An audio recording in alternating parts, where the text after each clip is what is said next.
At the meeting, the young man protests against the outbreak of conflict against the people. The magician said that he was acting like a thief, stealing the lands of the nobles who had weakened in battles with the Demon King's army. The captain, being a hero, was furious at the young man's statement and was outraged that he dared to call him a vile thief. The Knights of Schwarz were formed to fight the Demon King's army and are now recognized as an entire order. Logue, the captain and Joshua's childhood best friend, was praised for his actions in battle and given the title of Count. After that, he began to change. Day after day, he invited nobles, threw parties, showed off luxury items, spent nights with ladies, and did not stop drinking. Joe said it would be an undeniable invasion, but the Count ordered him to be silent. In response to Logue's statement, who stated that he had allowed Joe to attend this meeting as the oldest member of the order and the head of production, but all he did was complain, the boy called out his name. Joe said he didn't want to create things that could kill innocent people with his magic. The guy is shocked by Joe's words, who asked him to go back to how he was before. The young man said that he did not want to work for an order that attacked people. Logue was speechless. Joe said that now is the time to focus on the Demon King's army, since they are fighting against them, not against humans. Logue interrupted Joe by shouting his name. Pointing his finger at the guy, he declared that he didn't need him. Grabbing the sword, Logue said that, firstly, he makes things of lousy quality. He threw the sword on the table and said that with such a weapon you can't fight an army of demons. The rest of those present ridiculed the boy, saying that Logue was right, the mage was simply stealing their money, and given their resources they could buy better weapons. The guy asked if this meant that the order didn't need him. Having answered in the affirmative, Logue added that he had no use for anyone who did not obey, and told him to get lost. The young man was amazed by his words. Joe remembered Logue praising his gun as the best. Accepting Logue's words, the boy said that it would be as he wished. Joshua stood near the door. The young man who was being laughed at was very depressed and upset. On the vertically elongated continent of Medius, the human nation is located in the north, and the demon territory is in the south. After leaving the order, Joshua headed south to the front lines in search of work. The young man thought that he had to somehow earn a living. The guy has creation magic, which combines various elements, allowing him to create almost anything in an extra dimension if he has the right materials. Most of the things are there, so the boy only has a backpack and his friend Wiz with him. Suddenly something happened and the guy noticed it. A man ran in front of the guy. The guy's attention was drawn to the sight of a wounded girl running nearby. Joe tried to stop the girl, asking the reason for her appearance. He heard someone shouting at her to stop and calling her a half-demon. People were shouting how beautiful she was and saying that with her and the wolf's skin they would get a good price, but first they would have to appraise her. Joe realized that they were slave traders. The guy asked them to stop. Shielding the girl with his hand, the young man asked if they didn't know that the slave trade was prohibited. These hooligans asked who he was and said that they were going to send him along with everyone else to the next world. The guy used absorption with the help of magic. The men's weapons were missing. The slave trader, in shock, asked where their axes had gone. Joe began to destroy each of them. The young man sent the villain's axes into an alternate dimension, where he transformed them into new weapons. Using magic, Joshua summoned steel arrows. He shot arrows at these men. The girl admired how the young man defeated them all at once. Joe reflected on his pre-fight nerves, as this was his first fight in a long time. Fortunately, the opponents were not too strong. The wolf they captured had already escaped. Turning to her, he asked how she was feeling. The girl replied that everything was fine and thanked him. After saying that he had saved her, the girl suddenly felt sick and clutched her side. Joe, seeing this, told her to stay put and promised to help. The guy resorted to healing magic. All the wounds and abrasions on the girl's body began to heal. The young man said he was not good at healing. There shouldn't be any problems with his legs, but the wound on his stomach could open up again. He produced fabric craft. Joe asked if she could bandage the wound. The wounded woman answered in the affirmative. Having finished bandaging the stomach, the young man tightened the knot of the bandage. The stranger thanked Joe and apologized for introducing herself only now. She called herself Elijah and added that she was a demon. Having confirmed that he remembered her name, Elijah, he in turn introduced himself as Joshua. Getting to her feet, she thanked him for his help, but immediately felt pain and fell on Joe. He managed to catch her. Noticing her weakness, he assumed it was due to blood loss. He voiced his fear that she might be attacked on the way and offered to walk her home. She tried to object, apologizing, but the guy interrupted her. He assured her that there was no need to worry, and then turned to Wiz and handed him the backpack.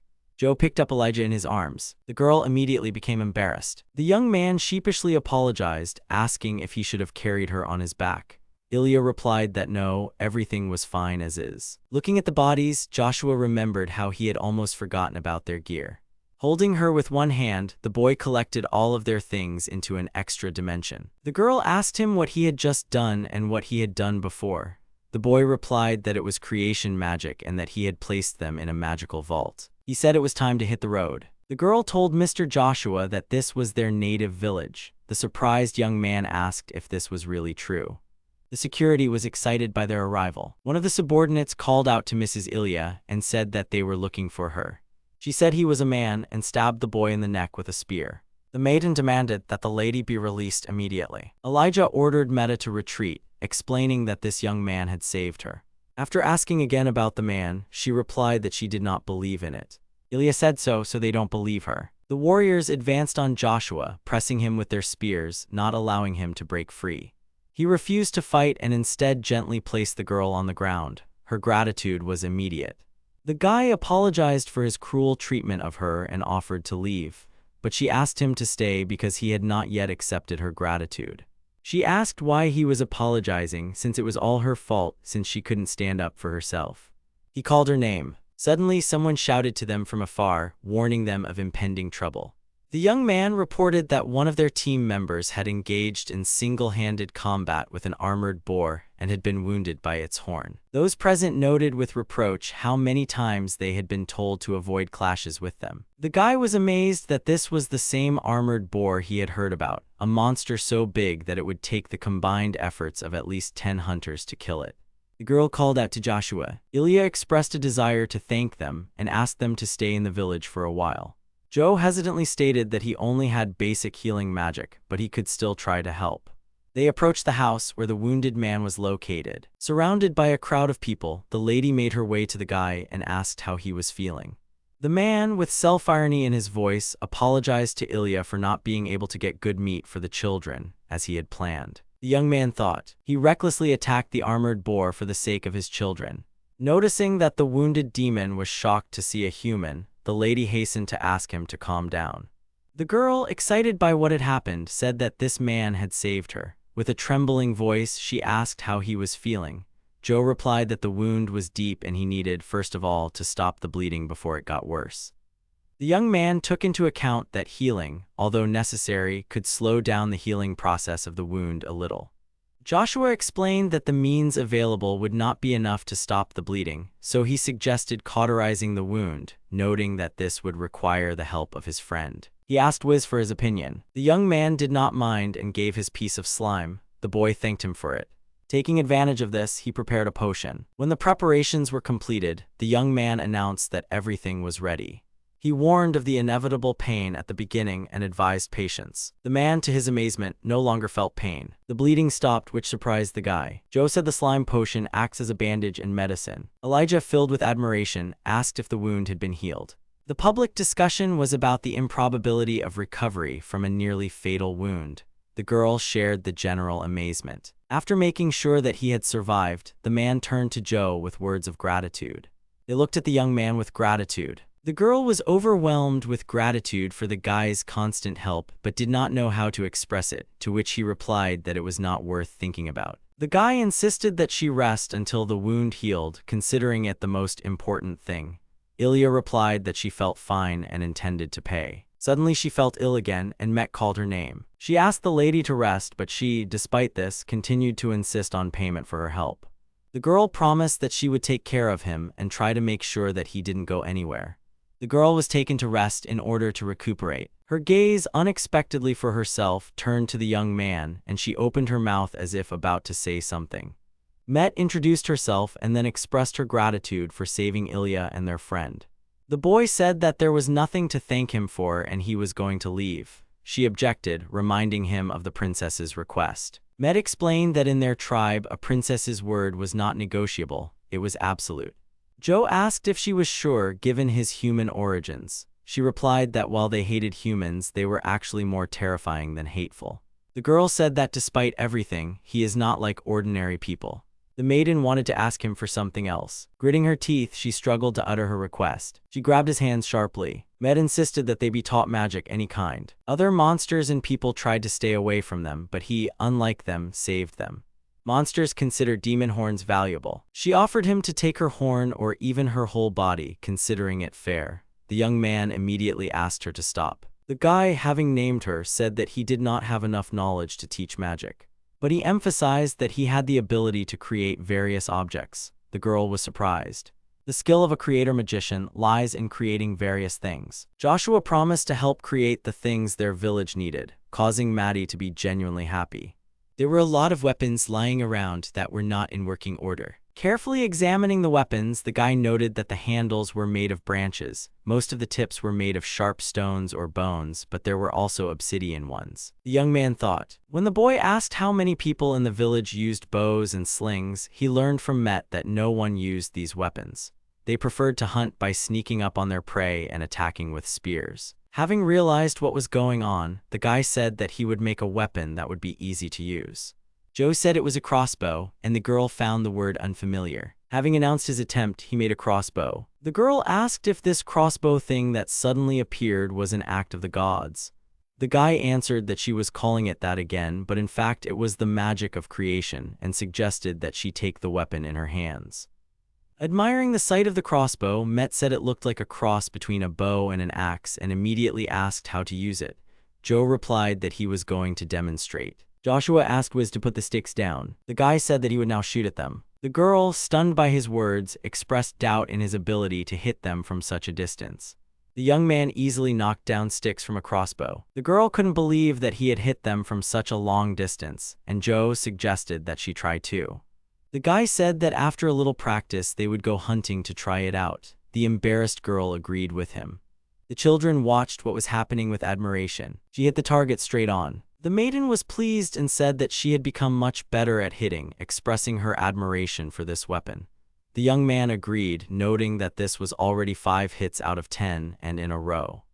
Met smugly said that it was all thanks to her ability to wield almost any weapon, granted by the sign of Ashura. Joe replied that he had never heard of such a thing. Signs are a blessing that everyone is born with. For example, the swordsman's sign helps one excel at swords, and certain signs make it easier to improve certain abilities. Apparently, their signs are different from those of humans. Met stated that Ashura is all-powerful, which means she has superpowers too. She cut off the sentence mid-sentence and added that her sign was actually amazing.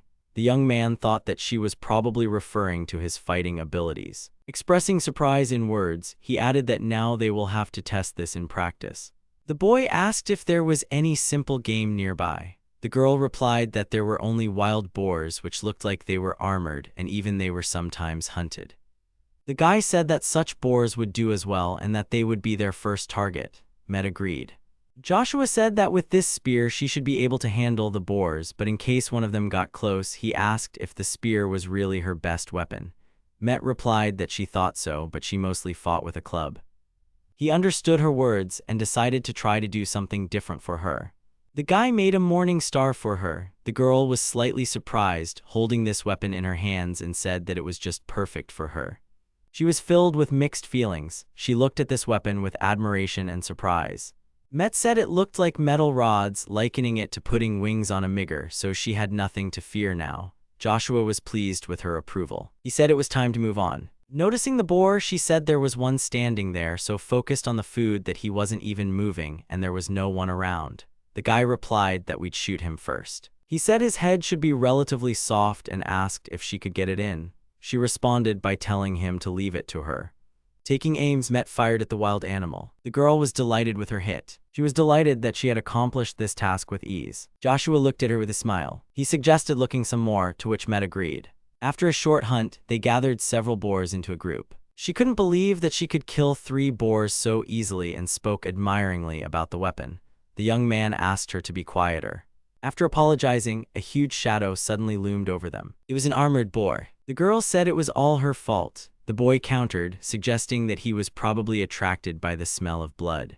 After apologizing, Met told him to run and that she would distract him, but the young man asked her to stop and not to panic ahead of time. The girl asked if he could handle it, to which Joe replied that the Demon King's army was taming them. He added that this is why he fought one of them together with his friend as a child. The young man said that his movements were simple and he would stop him. Once he did, she could hit him on the head with a mace, that is, an iron rod. The maiden agreed. As a child, he defeated one. If he can't handle it now, it will mean that he has become weaker than he was as a child. Met called out worriedly for him to be careful. He told her not to worry and began to perform the absorption. Joshua began to create stones and attacked the boar with them straight at the head. The guy distracted him with rocks filled with sand and told Meta to take action. Taking this into account, the girl went on the offensive. She leapt and struck the boar with her mace, causing the wild beast to roar. The young man was delighted with this victory. The boar, flying from the blow, fell to the ground. She couldn't believe this victory over the armored boar. Joe said it was all true and they beat him. The guy said it was good that he was simpler than those in the Demon King's army. He added that more importantly, she was now able to fully appreciate the power of the crossbow and mace. Matt was very pleased, saying that these were simply wonderful weapons.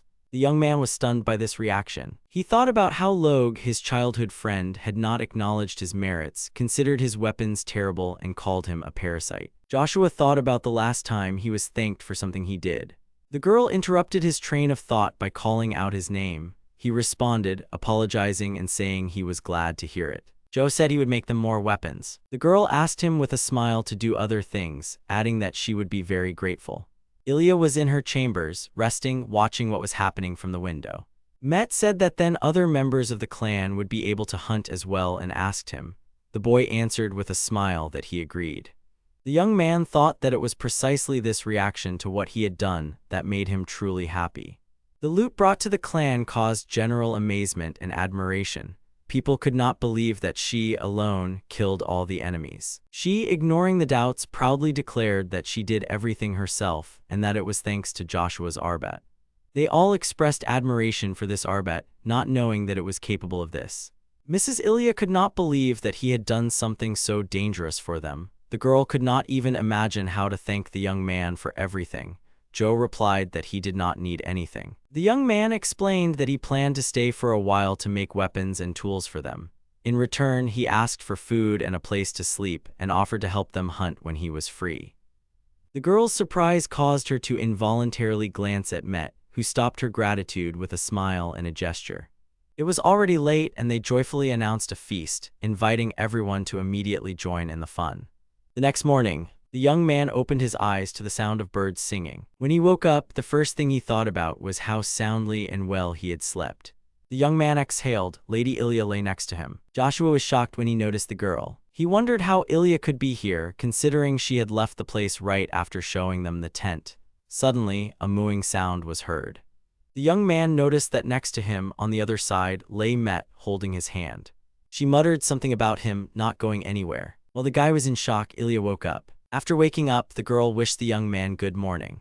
In a state of shock, Joshua asked why they were there. The girl explained that they were just trying to warm his body. Despite everything, Met stubbornly insisted that she would not let him go. This was Ilia's order. The girl finally interrupted her muttering, calling her name. Overcome with a feeling of awkwardness, Ilia asked to stop making incoherent statements in her sleep. Waking up, the maiden scratched the back of her head and greeted Mrs. Elijah and Joshua, wishing them good morning. Having thanked the guy for yesterday, the girl offered him her help if he needed anything. The young man was perplexed by the current situation. When Met stood up, Joshua asked her if she was going hunting. She answered affirmatively that she would go, taking yesterday's Arbat with her. The young man agreed, saying that he understood everything, and suggested that they start making weapons for other demons. Everyone huddled together and watched as Joe created weapons for them.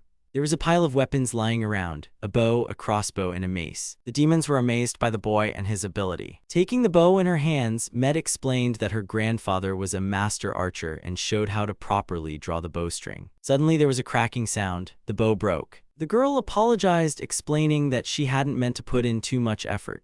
The guy behind her expressed surprise, asking how she could break such a valuable bow. Joe said it was okay, he could make another one in no time. He thought that demons were strong, so bows might not be suitable for them. Mrs. Elijah, standing with a bow in her hands, was pulling the bowstring. The guy asked if she could use it. She hesitated and said no, but when she saw others using it, the young man took note and gave her the arrow. Taking it in her hands, she, together with it, pulled the bowstring again.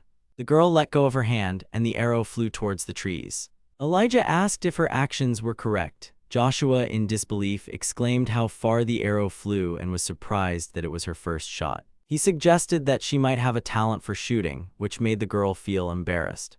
Joshua advised her not to neglect training in her free time and gave her the arrows. The girl, clutching a quiver of arrows in her hands, thanked him shyly. Turning to Meta, he noted that armor would be a good idea and ordered her to stand still.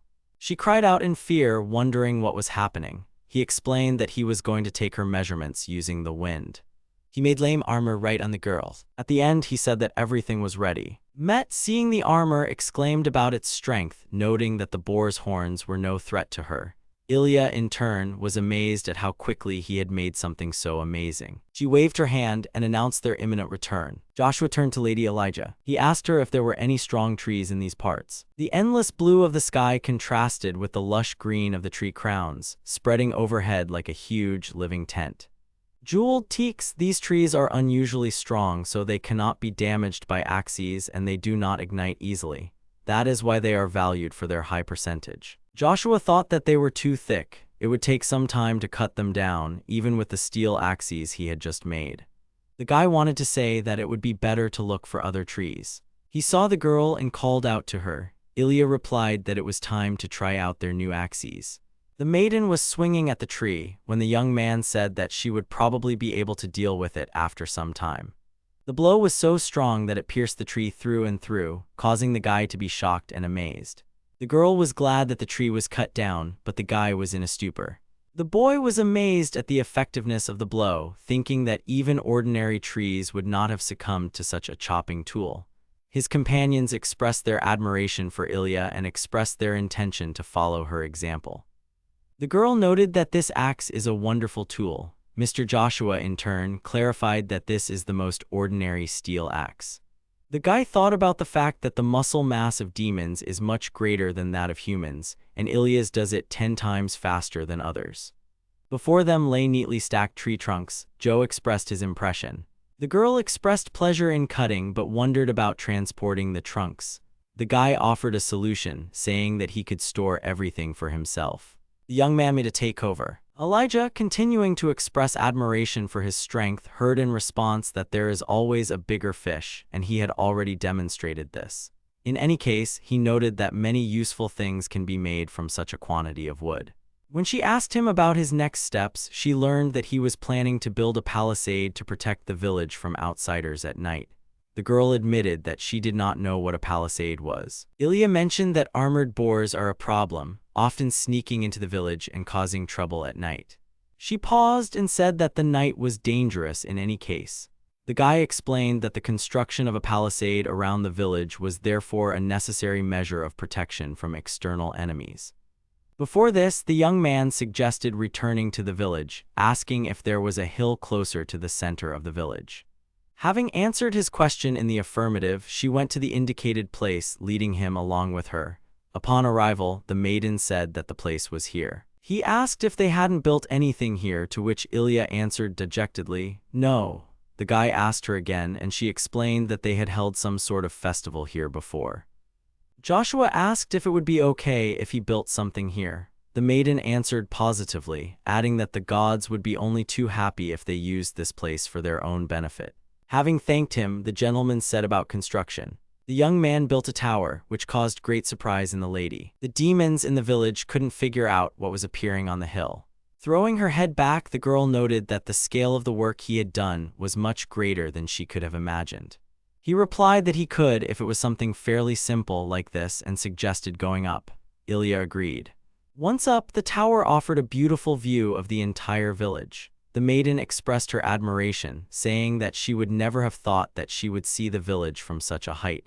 The young man added that the view was certainly mesmerizing. Joshua pointed out that Met and the rest of the hunt were visible from here. Elijah added that the hunt seemed to be going well and that everyone was doing their part. The young man asked her how she was and added that now they could know what was happening around them. The lady confirmed his words that they would now know when monsters would approach them. The guy emphasized the need to organize constant surveillance of the surrounding area from this place in order to promptly warn of possible dangers. He said he planned to place towers on each of the 4 sides. The Virgin responded affirmatively, saying she would look for people with better sensory abilities. She then expressed her gratitude. Joshua declared his intention to build a palisade and then asked Elijah to help him do so by asking the villagers to gather stones for additional fortification. Elijah agreed without hesitation. The gentleman thanked her, assuring her that he would build them excellent walls. Seeing the result, the girl and the guys behind froze in a stupor from the shock that covered their faces in cold sweat. As a result of the guys' efforts, a high wooden wall appeared around the village, reliably protecting it. The young man said that everything was ready. The girl asked him with disdain if he was by chance a god. In response, he said that he could not have done it without their help. Joshua said they could sleep soundly now. Met added that they had harvested a huge amount of meat, more than they could eat. The helpers who carried the product were amazed by the wall, expressing surprise at its size. They cooked meat on sticks. Met expressed surprise, admitting that she could not have imagined that she would be able to catch so many boars. Ilia agreed, noting that this was only possible thanks to Mr. Joshua. The girl nodded with a smile, emphasizing that he was the one who was causing this. She noted how quickly the village was surrounded by a wall and it all seemed like a dream. Ilia agreed, adding that it was a real dream.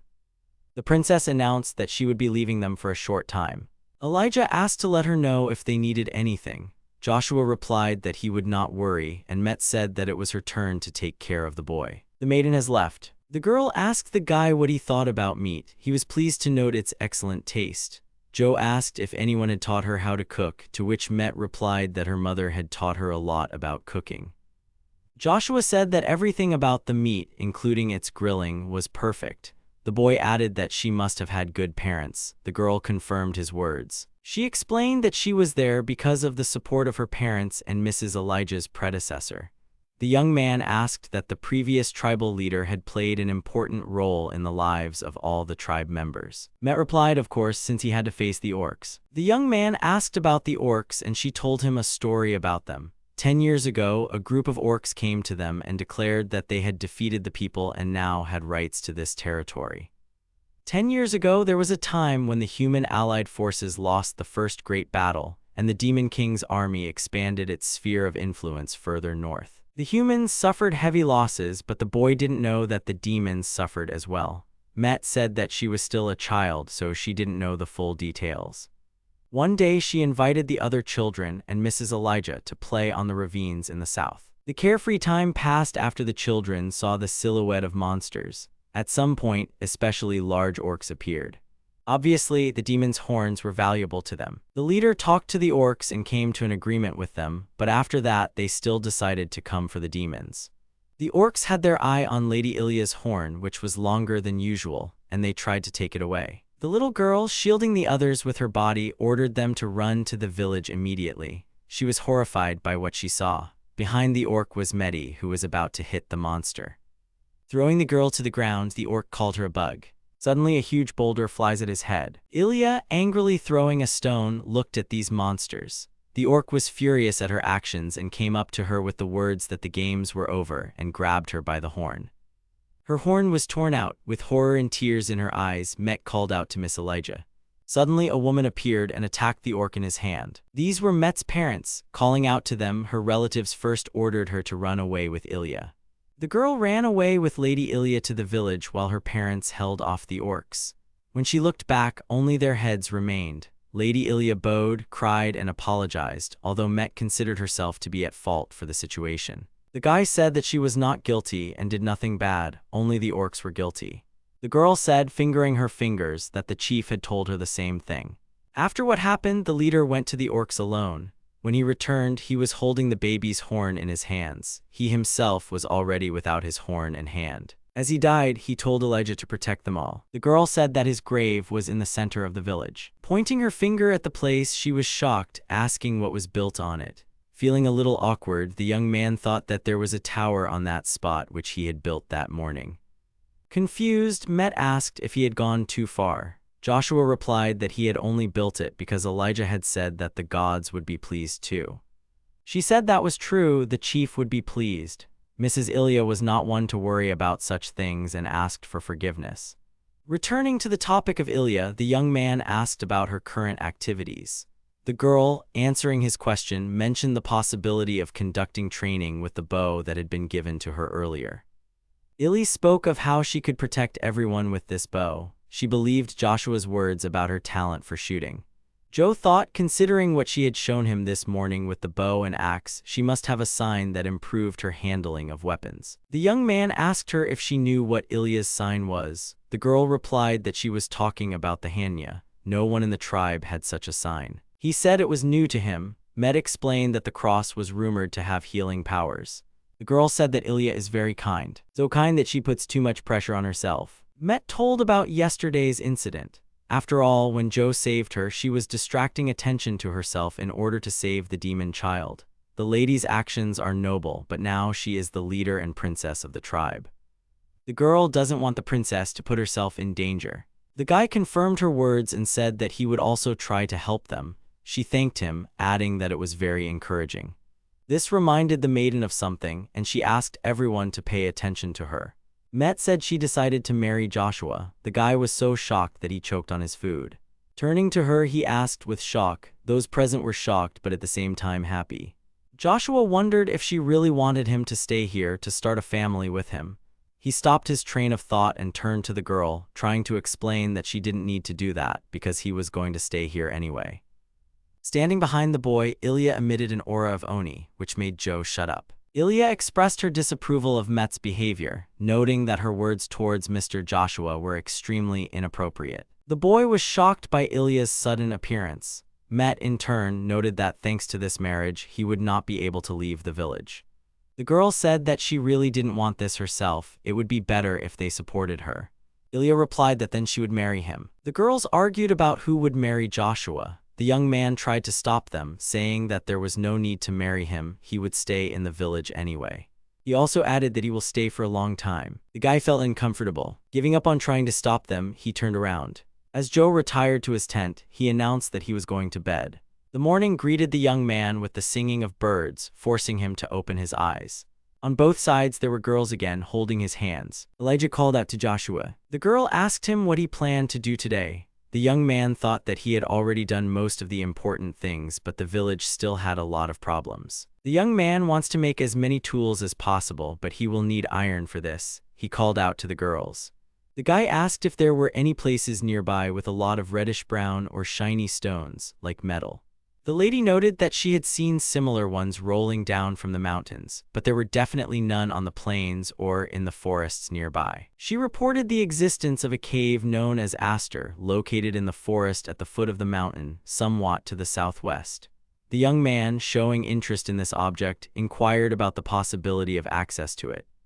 There are bats there and no one has come near it for over 100 years. Joe replied that the mice were a problem, but they would manage somehow if there weren't so many of them. Elijah took this into account and offered to accompany them to the cave. Met voiced her protest and said that she was carrying it out herself. She asked the princess to stay in the village. The young man thought that most likely the girl did not want to expose him to danger. Ilia wanted to object. Joshua expressed support for Met, pointing out that everyone would be worried if something bad happened to the clan leader. Ilia, although somewhat reluctantly, nevertheless agreed. Met expressed her gratitude in response. The guy assured her that the check would take a little time and they would return soon. The girl asked them to be careful. They arrived at a cave that exuded a sense of horror. The guy said that this must be the very same Aster cave. The girl volunteered to look around the cave, but the guy insisted on caution. He warned about the possibility of contracting a dangerous disease from a bat bite, given the weakness of these animals.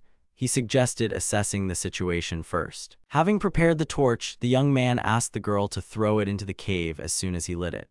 He added that if there were many bats, they would be surprised and fly out. Taking this into account, the maiden threw the torch inside.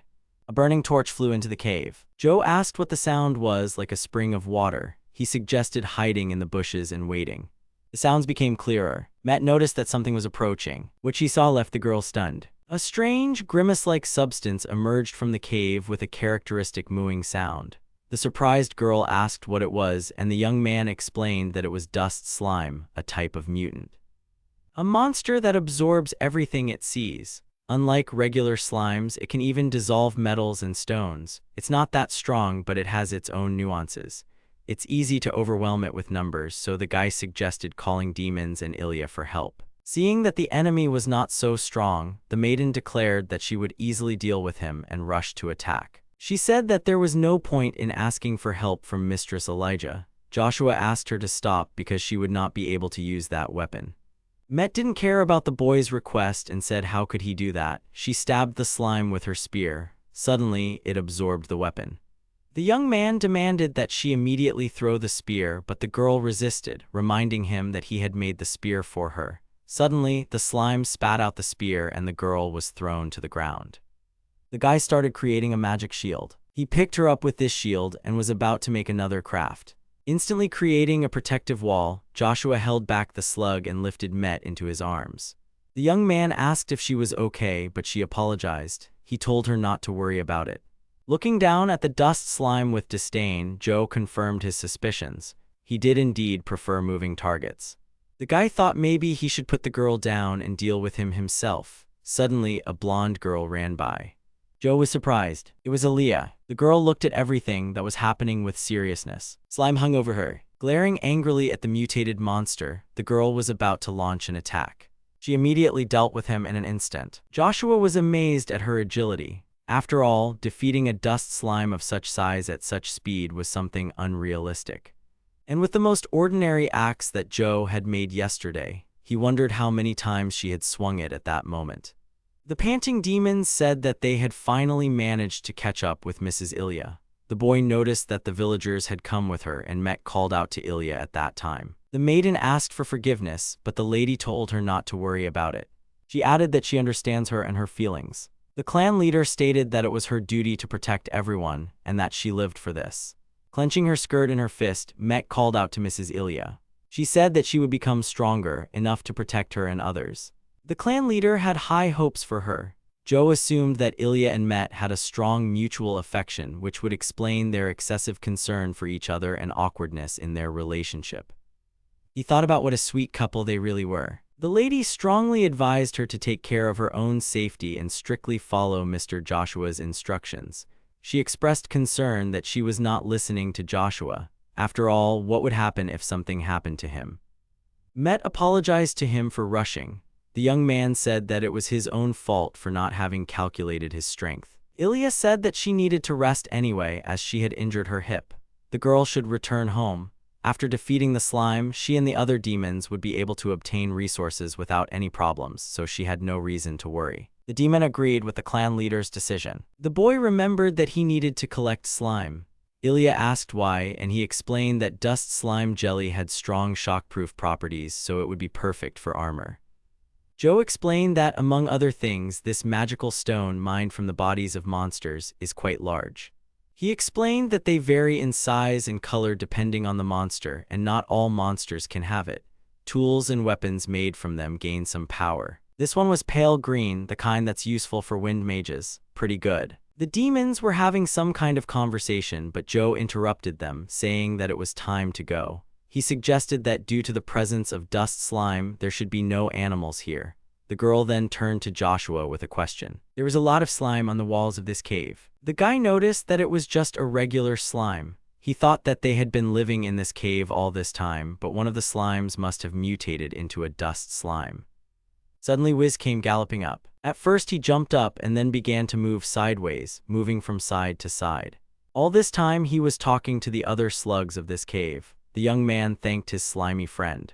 Joshua said that there was no further threat to them, so they could move on. The walls were glowing with purple light. The girl was sure that the people of the past called this place Aster Cave because it looked like purple flowers were blooming on the walls. The young man said that they would find out what was hidden within its walls, and he began to make an ice axe. He began to dig the wall, which later surprised him. Ilia, worried, called out to him. It turned out to be not ordinary iron but purple. They didn't understand what he meant, after which the boy told them how this iron was 3 times stronger than normal. It is one of the few metals that can resist even magical attacks.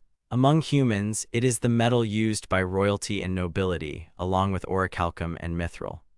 The guy added that overall it is a very good metal. It will make excellent weapons and armor. He said that now he would make pickaxes for everyone and let everyone try to get more. Everyone slowly began to extract resources. Some worked harder and some simply admired their beauty. The demon pulled out a bag of ore as slugs jumped next to him and also helped carry the ore they had mined. Elijah and Joshua were pleased with the work they had done. Upon returning home, the group announced their arrival, indicating that everyone should look at the amount they had obtained. The girl pointed out that there was quite a lot of it, and the guy replied that with that amount they would no longer have to worry about running out. He explained that he would now make tools for construction, axes, picks, and so on, as well as kitchen utensils, such as pots for cooking. They approached the guy with a request to make them a weapon, to which he slyly agreed. He remembered something. Joshua turned his attention to Princess Ilia. As soon as the girl saw him, the young man called her to him. Surprised, she asked if he had stopped making things for them. He replied that he had not, and that, among other things, he had made something for her personally. The guy made a katana for me. She held the handle and asked what it was. Joshua replied that yesterday, before making the weapon, he decided to look at the village records. He thought that the demon weapons would be a good guide for what was suitable for them. The boy found a drawing of a katana. Its length made it seem difficult to handle, but he thought she would be able to handle it well, just like her ancestors. Ilia asked if it was true that she was drawn in the notes and why she needed a katana. The boy replied that after the fight over the dust slime, she said that her role was to protect everyone, didn't she? So he decided to make such a weapon for her. She held him tightly by the blade and thanked Joshua. She promised to treasure him. Smiling, the guy replied that if she needed anything else, she should not hesitate to contact him. Suddenly, Met looked angrily at Joe. The maiden expressed her desire for the same thing. Joshua explained that it was a katana and immediately said that he would make another one.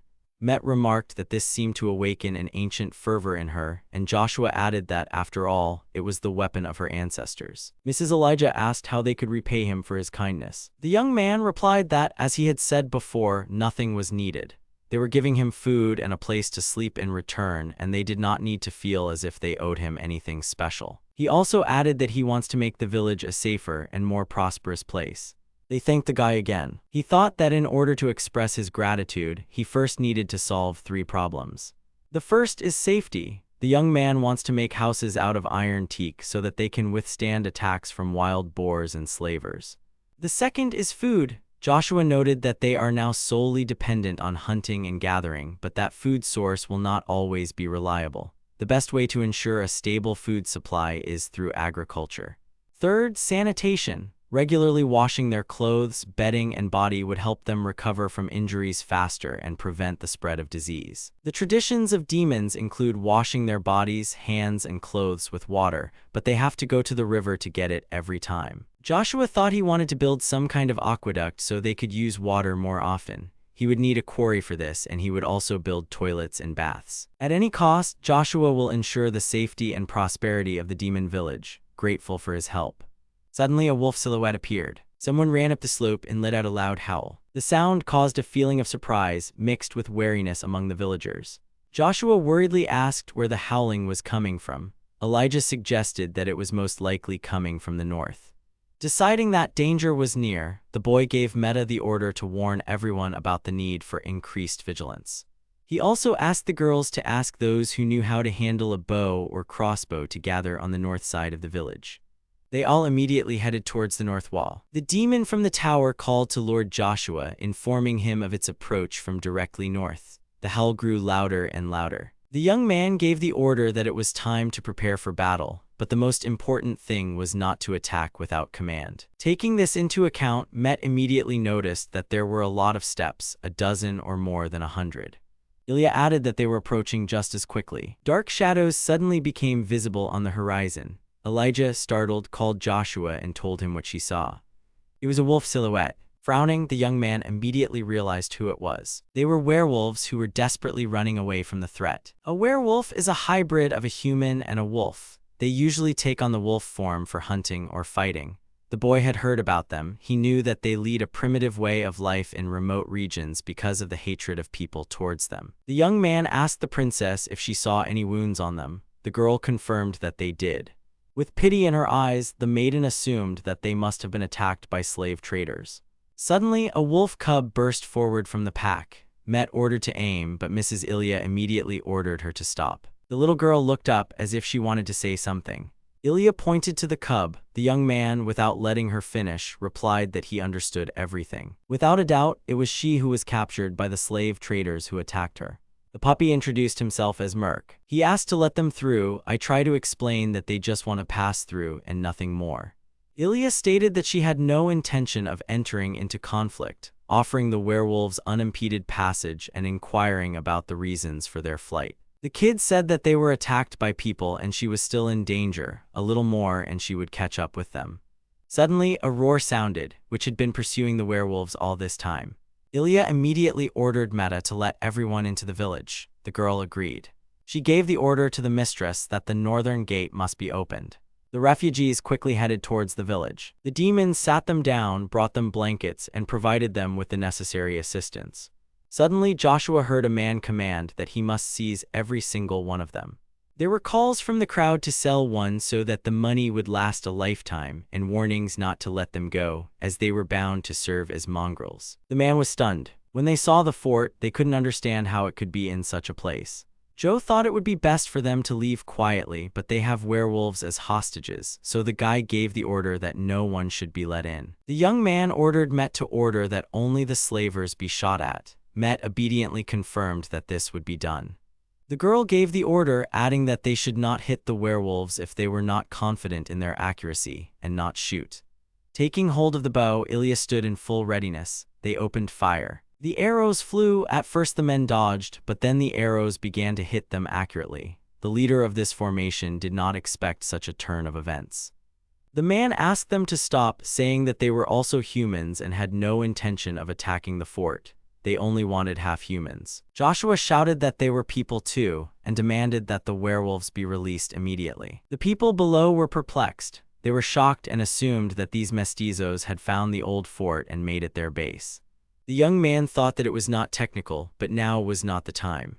The leader ordered to retreat and use werewolves as a human shield. Met angrily called them cowards, and Joe asked her to stop so that she wouldn't go into battle herself. He asked to surround the people and block their path, but suddenly Elijah, jumping from the palisade, rushed to attack. Upon landing, the princess rushed at the enemy with her katana drawn, defending her people and the refugees. The men were shocked and asked what it was. The girl grabbed the handle and swung it at the enemy. With one blow, 2 were killed. The man watched and fear gripped him. He asked what was happening, breaking out in a cold sweat. He hid behind a werewolf and, with horror on his face, demanded to know who she was. With a look full of anger and confidence, Ilia said that if he let the werewolf go, she would leave him alive. He asked if this was really what she wanted. The girl answered in the affirmative. The princess ordered him to raise his hands. Without giving her a chance to finish, the man interrupted her, telling her to stand where she was. The man ordered to return to the fort immediately. He held the blade of his sword to the werewolf's face. Fear and horror were written on her face. Looking up at the girl, the man hiccuped in fear when he saw that expression on her face. Ilia's gaze was full of thirst for revenge and justice. She wanted to end this once and for all. The girl cut off the slave trader's hand. The man was horrified and immediately let go of the child. Filled with anger, the lady was going to destroy everyone. But then, hearing Joshua's voice, she stopped. He asked her to stop.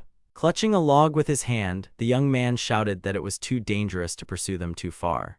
As soon as the cowards had disappeared from the scene, the princess's rage instantly subsided, and turning slightly, she called out to Joshua. Her gaze, directed at the backs of those running away, expressed a complete misunderstanding of the situation.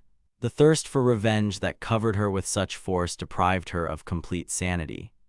Pride in the princess shone in Joe's eyes as he watched her silently from the palisade, his gaze returning to her from time to time through the cheering crowds celebrating her triumph. Met gave orders for the wounded to be placed near the fire to rest and asked Joshua to provide medical assistance to the seriously wounded using bandages. She also asked people to collect the equipment they had obtained in one place. The couple noticed the puppy thanking them for their help. Unlike her previous introduction at the entrance to the village, she introduced herself more thoroughly, calling herself Merc, the daughter of the chieftain of the Mardi's tribe. The girl was pleased to meet her. In response, Ilia introduced herself to her as the head and princess of this tribe. The puppy was deep in thought. After a short pause, she bowed, saying that to her she was simply Merc. The princess said that there was no need for such formalities, and she too could simply call her Ilia. The chieftain's daughter took this into account and replied, "Okay." The leader asked if they all came from the north, to which Merc thought about it. She added that they lived in a cave at the foot of the mountain, but recently people began to appear. She explained that the number of people had increased significantly the day before, which was the reason for the flight. Joe realized the reason for their gathering and asked if everyone present was pursuing them. Merc added that definitely not, at least because past pursuers included those who used fire. Not understanding, the young man asked her to clarify her words. She replied that their opponents shot fire, literally from their palms. The guy said that since they were shooting fire from their hands, they were fire mages. After thinking about it, he came to the conclusion that if they were using fire, it would be necessary to notice the wooden palisade on the stone walls. He added that they had met before. Merc thought about it and remembered, saying that he was with Ilia then. Joshua said that meant those slavers were hunting her. Met interrupted their conversation. The angry girl claimed that everyone present had deliberately brought these people to attack them. Ilia tried to explain to Meta that she was unaware of the girl's presence at the time. However, Merc interrupted them, claiming that this was not true. She explained that she had been deliberately tracking him by scent, hoping for his help, just as he had helped her earlier. Merc said they should have approached them earlier, that's why she asked them for help now. The princess supported her, saying that in difficult times they should help each other, they will always be able to help them. Merc thanked the lady. Met stuttered, wanting to say something. The girl asked what they wanted. The chief's daughter asked to be allowed to stay for a while, assuring them that they would comply with any demand, and that everyone except the children would fight on their side. She said, "I hope that's what Merc means," and then Joe called her name. The guy spoke up because she should have realized by now that the slavers were hunting not only demons but werewolves as well. They needed to cooperate and get through this chaos together. The demon confirmed his words, saying that they had attacked Ilia, which meant that the enemy of our enemy was their friend. She would let the others know about it. Met said she would station some of them on duty and send the rest to bed. She would also ask them to prepare food and shelter for the werewolves.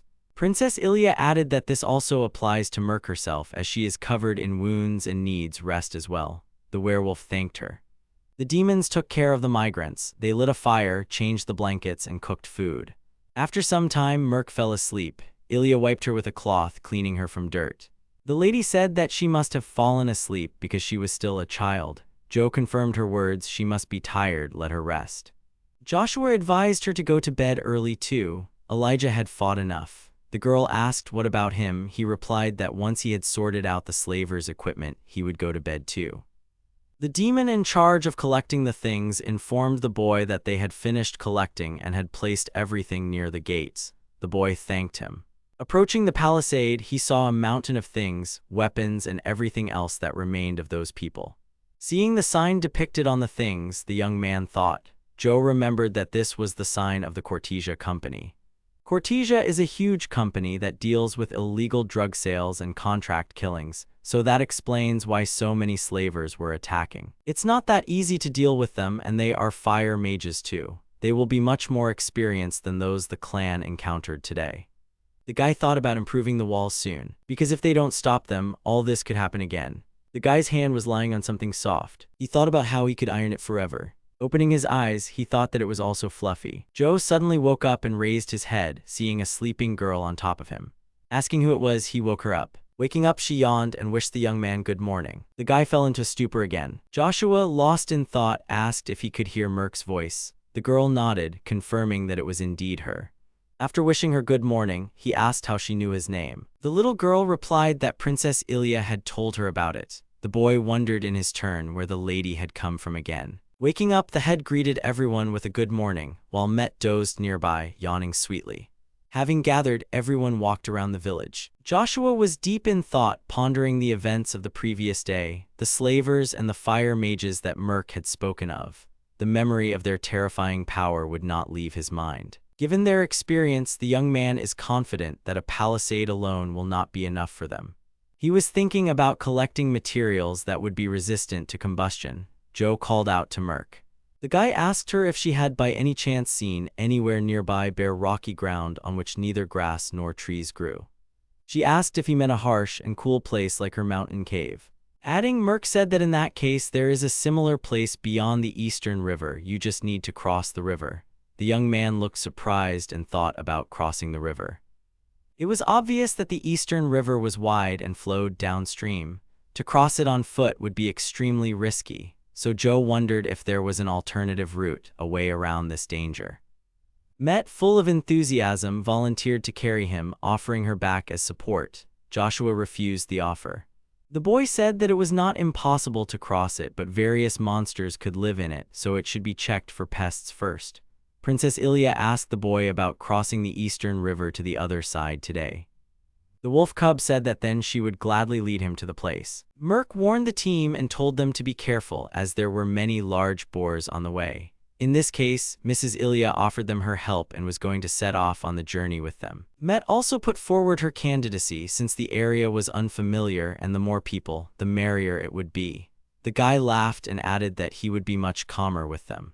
Remembering, he said that they also needed to make armor for Princess Ilia. A wall called a palisade, made of strong trees called iron ticks. The girls moved slyly in the armor that Joshua had made for them, that radiant smile never leaving their faces. Joe approached the puppy with a request, and Merc, expressing her willingness, promised that she and the other werewolves would do everything in their power. After thanking the chieftain's young daughter, the young man asked her to use her skills to find the place where the thing was buried. He gave her a piece of clay, and she, in order to pick up the scent, began to sniff it carefully. Taking up the trail, Merc showed everyone the direction they were going to take. She stopped and told him that there were many similar things here. The young man made a shovel and said that he would check it out now. He started digging and was surprised. The guy confirmed her words, saying that she was really right. Jay didn't think it would be so easy to find clay. The wolf cub added that it was felt a lot in this area and asked why he needed it. The creator told about its great convenience of use in everyday life. For example, he can send clay to a magical workshop and shape it, heat it with fire, then cool it and add water. The young man, working with clay, created a ceramic mug with a pattern painted on the top edge. Kneeling down, the boy presented the werewolf with a clay product, asking what she thought of it. The shape was more complex than the one made with wood. After touching it with her paw, Merc said that it was indeed quite durable. He shared information about how clay can be used to make tiles and bricks. Ilia, admiringly, noted his comprehensive knowledge and skills. She also added that upon returning to the village, she would ask the villagers to collect clay. The young man thanked the princess. Joshua suggested moving on and exploring the area. A river was flowing in front of them at high speed, the guy thought. He acknowledged that the river was wide and so suggested building a bridge as a solution. Joe began to create a bridge using magic. Literally in a second, a bridge appeared in front of them, thrown across the river, causing a storm of delight and surprise among the girls. Princess Ilia, having assessed the bridge, realized that thanks to Joe's idea they would not get wet when crossing the river. The young man, wanting to make sure that she understood the essence, further explained that this would prevent the risk of being carried away by a strong current. Speaking of the river, the guy asked the puppy how she had crossed the river back then.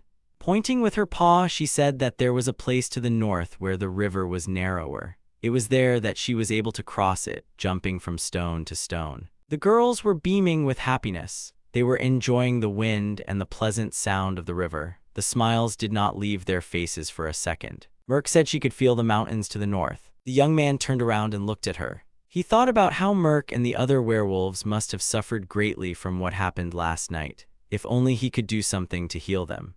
The guy looked at the joyful Ilia and Met, realizing that they themselves were now in danger. First, you need to take care of the defense and get stones for the village. Once across the river, the team continued on toward their destination, climbing hills and descending into lowlands until Merc announced their arrival. In front of them was a huge area with large boulders. Joshua thought about these stones. They had cuts in places. Apparently someone used this place as a quarry. He asked if her observations of the area were limited to wild boars, and she confirmed that this was generally the case. Although they were big and strong, they tried to avoid this place. The young man was surprised. Joe remarked that he had not seen any animals while they were walking. Met supported his words, saying that since there were only small animals here, such as rabbits and birds. After discussing possible options, the guy suggested trying to get stones. Ilia asked him about his actions, and Joshua explained that it was drilling magic, which combined wind and fire magic. It was suitable for cutting stones. The young man continued to drill stones for further crafting. Ilia sensed something was wrong, and as a result, anxiety showed in the expression of her eyes. Suddenly, the stones began to rise into the air. Met exclaimed in amazement, trying to understand what was happening. The stones seemed to be gathering together in the center, flying in from all around and forming some strange silhouette. Joshua was stunned by what he saw. The stones merged to form a huge stone giant. The guy said with horror on his face that it was a golem. Fury boiled in her eyes, and obeying an impulse, Princess Ilia, driven by a sense of duty and determination to protect her own, rushed into battle, ignoring the threat. The young man shouted at her to stop. Ignoring his warning about the extremely powerful defense, the girl attacked him with determination. With one swing of her blade, she deprived him of his stone leg. The girl found herself under the golem's shadow, hanging over her. The golem, trying to crush her, brought down its power on her, but the girl, dodging the crushing blow, jumped back, avoiding imminent death. The girl couldn't believe her eyes as she saw the golem's severed leg magically regenerate. Realizing her mistake, the girl expressed regret for her thoughtless actions, suggesting that chopping blows were probably powerless against the golem. The guy, with a degree of understanding, confirmed her guess. The guy, noticing the reddish-black stone on the golem's chest, explained that it was the one that provided regeneration, and that in order to win, it was necessary to hit it. Suddenly, his face contorted with alarm, and he noticed something else. Realizing the threat, the young man shouted that the golem had started throwing stones, and gave the order for everyone to immediately escape, running in different directions. The young man called out to the girls and said that he would give his stone the opportunity to open up. They just needed to take the chance and destroy it. The girls looked at each other, confused by the chaos of flying stones. Drawing their weapons, they prepared for battle. Joshua told Mirka to be careful. All she needed to do was focus on dodging. The wolf cub replied that he shouldn't worry, as dodging wasn't that difficult. Mr. Joe ran towards the stone golem. Princess Ilia said it was too dangerous. She couldn't hide her concern. The guy smiled and replied that everything was fine and that this was exactly what he knew how to do. The golem lifted a huge boulder, weighing several tons, into his hand. He started throwing huge boulders straight at the guy, not giving Joe any slack. The creator used absorption to disable the golem. The monster didn't care. He continued to regenerate his arms without any problems. As he continued to absorb his opponent, Joe thought about his body, that even it was made of inorganic stone. Joshua got rid of the golem's hand again. The mage watched as he gathered stones to fill the hand he no longer had.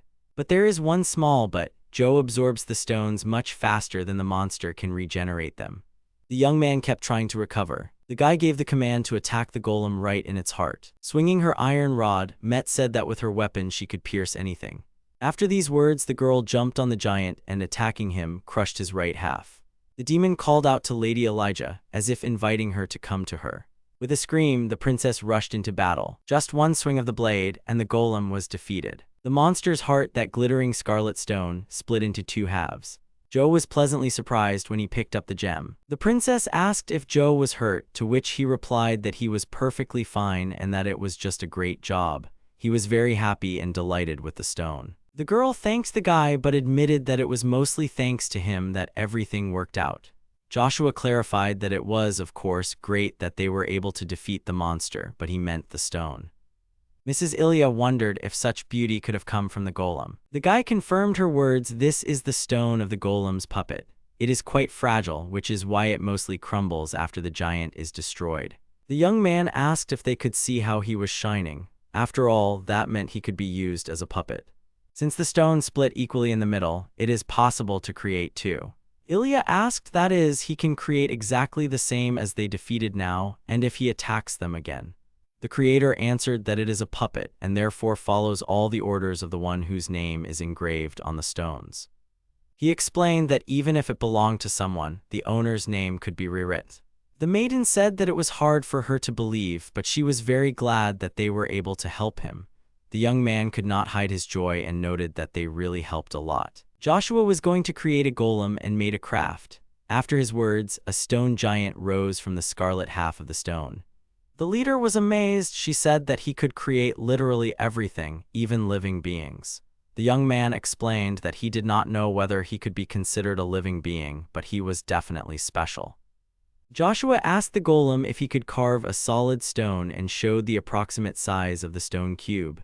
The giant nodded in response to his request. The girls and the wolf cub could not describe their feelings in words. The aggressive golem had just become their friend and was now helping them. Without any effort, the giant easily lifted a healthy boulder, which caused Met to admire him. The demon ran to the stone to prove her strength, saying that she could not lose to him and that she could also lift such a large boulder. The giant approached her and took the stone, after which Met admitted that even she could not lift it with one hand. The young man, turning to the golem, said that in any case, they now had a reliable assistant. Suddenly, feeling the earth shake, someone, alarmed by what was happening, shouted that trouble was approaching.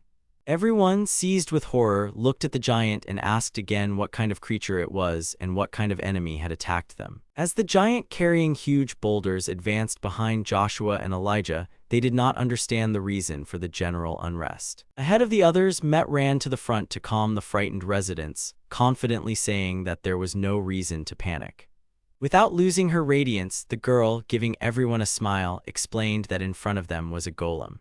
The girl, introducing the golem as their new comrade created by Joshua, caused a stormy reaction among the residents. Everyone was amazed by the colossal size of the golem and expressed their respect to Lord Joshua, admiring his talent. The girl asked the boy what he was going to do with all these stones.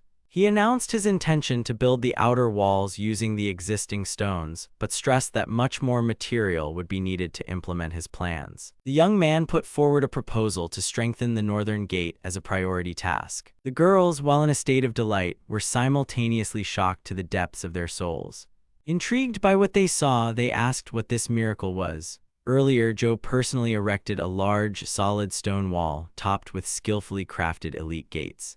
Princess Elijah, amazed by the scale of the structure, enthusiastically exclaimed that it was the most impressive of all Joshua's creations.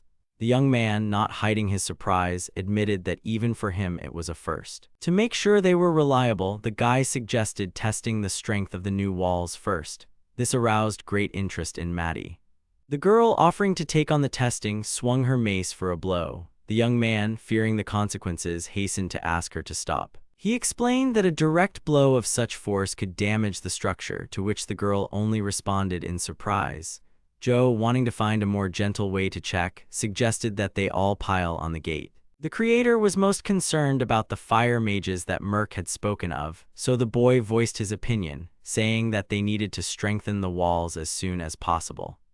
After some time, construction continued in full swing. The giant and Joshua worked in harmony. The former delivered the necessary boulders and the latter skillfully reinforced the walls with them, protecting the village. The young man began to strengthen the internal structure of the walls, pushing them apart to do so. The demons, including Medi, watched his work with admiration. Unable to resist, they quickly ran inside and began to examine and touch everything. Princess Ilia, seeing the mess, reprimanded everyone for their mischief. Joe, watching from the sidelines, had a hard time suppressing his laughter, feeling awkward. He watched them with a warm smile. After a period of hard construction work, Joe, pleased with the results, said that they were doing great and that if they continued to work in the same spirit, they would be able to complete the work on the north wall tomorrow. Among other things, he drew attention to the old logs left over from the old wall. It would be possible to build fortified dwellings. A radiant smile lit up his face, then the guy enthusiastically said that he had a lot of work ahead of him. Suddenly, a female voice called out to the young man. It turned out to be Met, who couldn't find Merc. The guy asked again about her. Joe mentioned that he hadn't seen her since the morning. Met, thinking about this, explained that she had been thinking about what she and Merc could do together, and in particular, cooking. The young man remembered that in the past Met did not share a positive opinion about werewolves. Seeing how hard they worked, she began to become attached to them. Met has her own way of showing concern. The young man decided to go and look for the missing woman himself, entrusting the girl with cooking for now. The girl responded to this with words of gratitude. Looking carefully at everyone present, looking through the residents of the village of Merc, the guy suddenly saw the princess. The girl greeted Mr. Joshua with a soft smile. The young man asked her if she had seen Merc today. She thought for a moment and replied that she did not remember seeing her since the morning. He wondered if Merc had gone hunting until Ilia noticed the werewolves passing by and turned her attention to them. The lady, trying to help in the search, suggested asking other werewolves if they had seen the lost one. The young man, having assessed the situation, said that they were so busy actively delivering resources. Approaching the wolf, Joe politely apologized for distracting him and asked if he had met Merc. He replied that in the morning she had spoken of mushrooms found by the river in the south, so she had gone there with a basket. While the young man was talking to the wolf, Princess Ilia was wiping the little werewolf's face. The guy offered to join the search. The wolf categorically refused, explaining that Joshua had already done so much for them and they did not want to abuse his kindness. He said not to worry, as they were collecting these mushrooms to give to the demons as a token of gratitude. Mrs. Elijah, indignant, exclaimed that they were absolutely not obliged to do this. She insisted that she be allowed to continue helping, as she was sure that she could not live if any of them died because of the demons, knowing that she could help. The girl, full of bitterness and sadness, looked down at the ground, as if she was looking for consolation or answers to her worries in its surface. The werewolf called out to Princess Ilia. The wolf agreed to pass on the request to others. A smile lit up the girl's face as she thanked him warmly and assured him that they would definitely find and return Merc. They watched as the demihumans handed out the mushrooms they had collected in barrels to the demons, each side feeling uneasy. The boy, feeling uneasy, expressed his fear that Merc might have been carried away by the river. The leader, looking at the setting sun, reminded them that time was running out and urged them to speed up the search. They moved south towards the river. The girl expressed concern about Merc's condition. Joe, trying to calm her down, said that he hoped for the best too, but added that due to Merc's speed, they probably had nothing to worry about. However, the girl continued to think about the situation. She wondered what drove werewolves to care so much about demons. The young man, calling out to the girl, told her that, frankly speaking, he shared Merc's feelings. He said that when his village was destroyed, he was just a helpless child, so no one wanted to take him in. He emphasized that no one would pity useless people. Ilia expressed her disbelief, saying that it simply couldn't be, given his current abilities. In response, he noted that back then he had no skills at all. That is why the boy, as a child, sat down to study textbooks on magic and fencing. Joe suggested that Merc probably felt similarly, and that werewolves go to great lengths to gain their acceptance.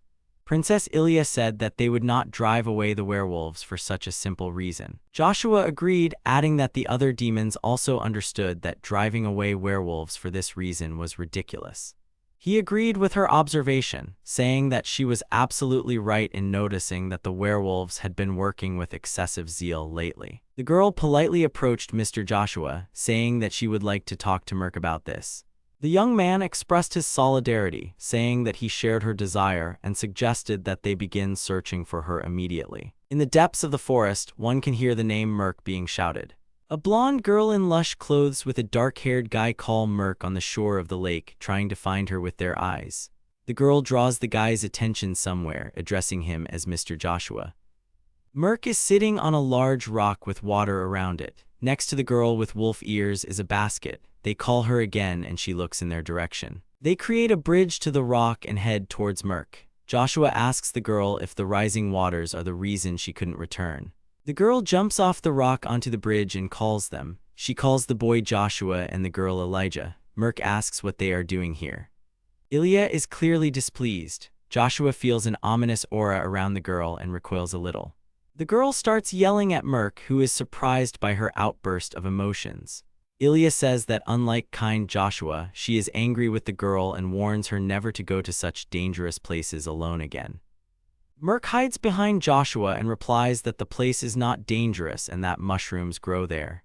Ilia, still indignant, tells her not to make them worry and notes that since they are from the same village, they should work equally.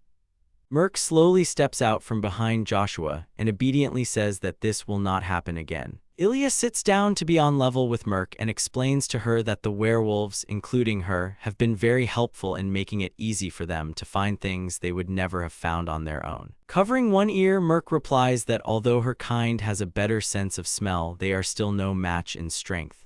Ilia counters, not considering it a big deal. The girl assures that they will be able to make up for each other's shortcomings. Ilia notes that if they join forces, they can live happily together. Joshua, watching this, thinks about how they are half humans, who are oppressed by both humans and monsters.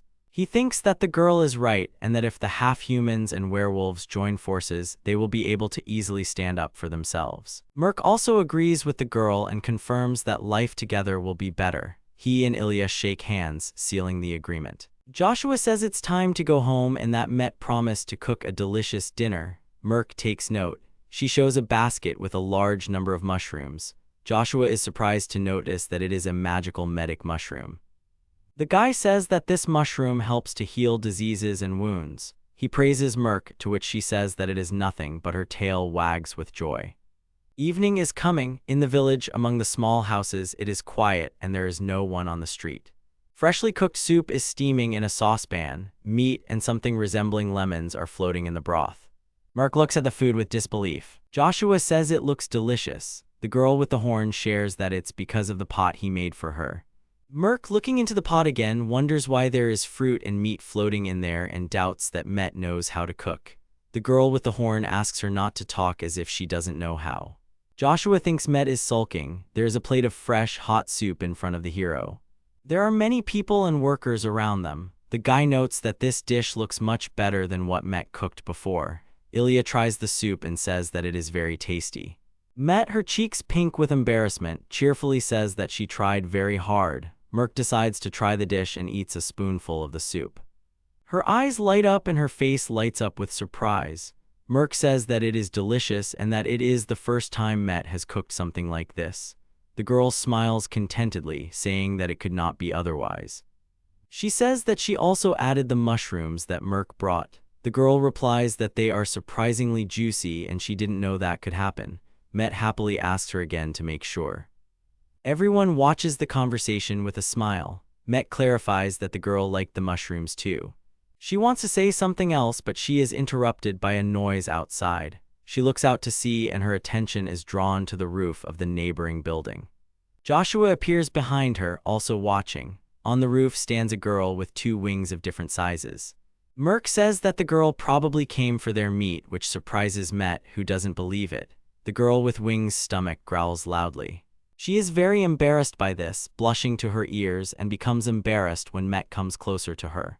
There's something strange in her eyes. The girl starts to fall down. Joshua screams to warn her about it. She's stopped from hitting the ground by a slime-like creature that Joshua calls Wiz. Joshua, Elijah, and the others run worriedly toward the fallen girl. The guy says that Wiz is a good guy, while the creature also looks at the girl worriedly. They examine the fallen girl. Ilia assumes that the winged girl has lost consciousness. Met says that her wing is broken. Joshua says it's terrible. Merc next to him also looks worried, holding a spoon in his mouth. They wonder what happened to her. Merc asks in surprise who it is, looking at the unconscious girl. She wonders if it is a half-human. Everyone descends next to the winged girl to examine her. The girl regains consciousness, grimacing. Joshua notes with concern that she may not say anything. He asks Ilia to prepare a bed for her, to which she replies that she will do it in a moment. The winged girl trembles slightly. Met gives her a bowl of soup, saying it will warm her up a bit. She drinks it and falls unconscious again. Met is frightened, but Joshua assures her that she is just sleeping. Met calms down and notes that the winged one is a girl while she sleeps peacefully. Merc believes that this girl is a Tengu. Joshua asks her again. She explains that they live west of her place on a small mountain and that they have wings. The guy says he has never heard of such a thing before, but he understands that she is one of the types of half-humans that live in these parts. Ilia returns, saying the cot is ready. Joshua thanks her and tells her that she needs to be healed before they can move her. He creates a spell to do so in his hand. Merc watches him closely.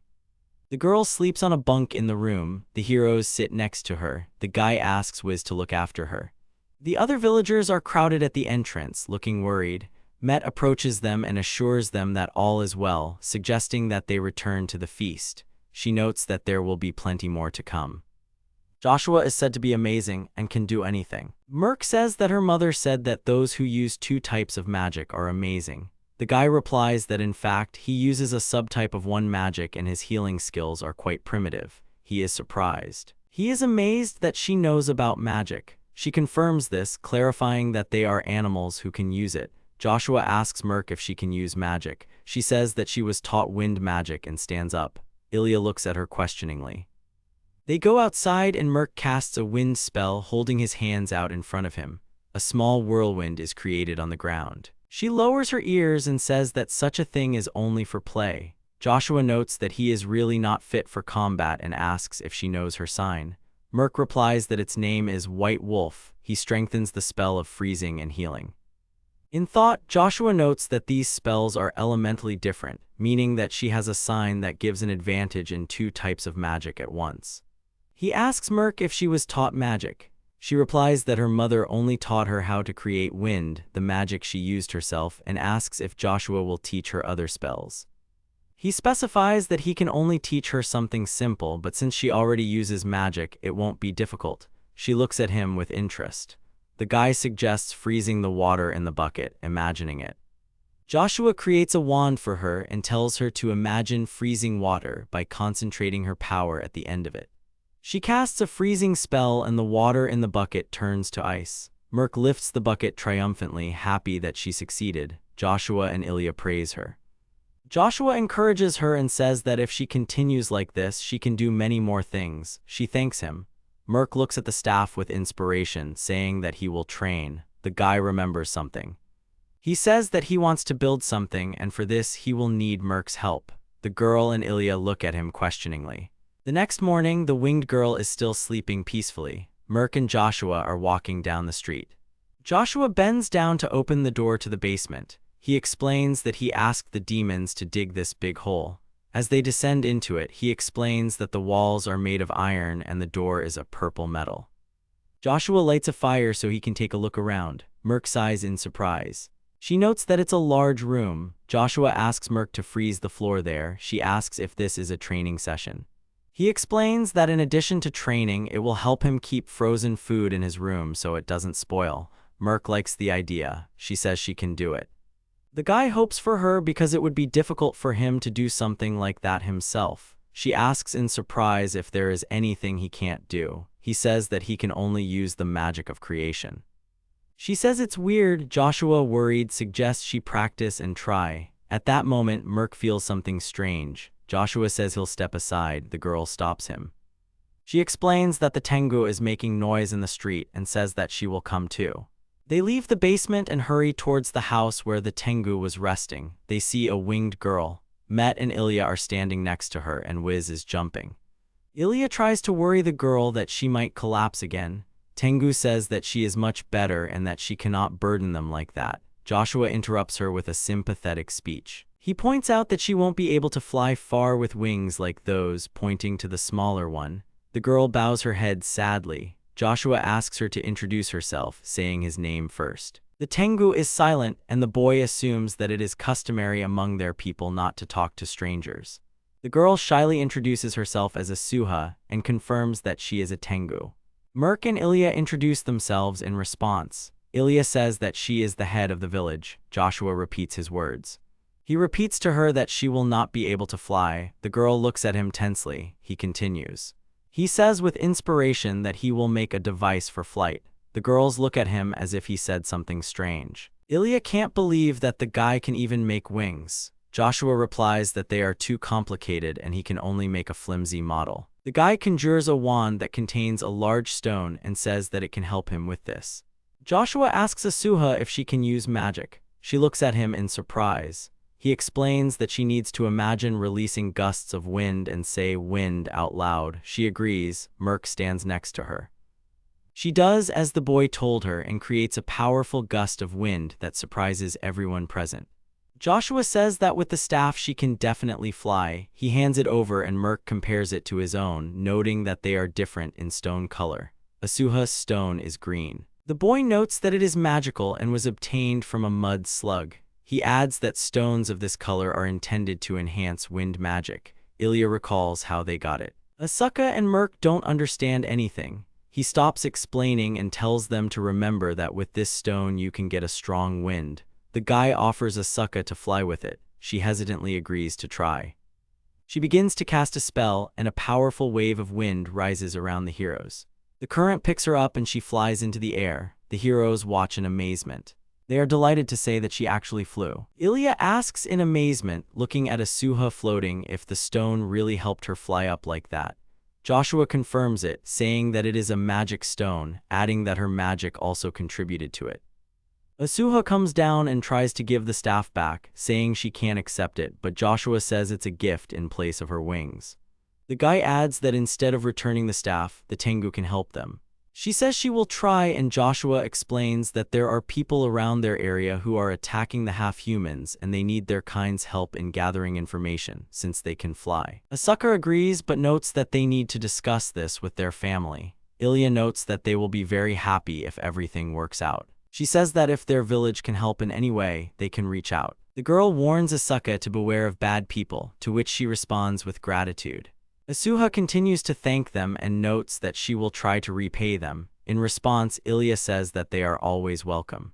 Asuka flies away and they watch her go. Merc says that Elijah and Joshua are very kind, although a little naive. Met approaches her and, looking at the heroes, notes that this is their charm. She reminds Ilia that she had a request for Joshua. The guy is perplexed and the girl remembers what she wanted to ask. Ilia awkwardly explains that if it's not too much trouble, Joshua would like him to create a flute since the one her mother gave her broke. The guy happily agrees. Joshua asks about the shape and material and, after explaining, creates an instrument. The girls look at it in amazement. Ilia thanks him and the boy wishes her that the flute will bring her benefit. The girl is asked to play and she agrees.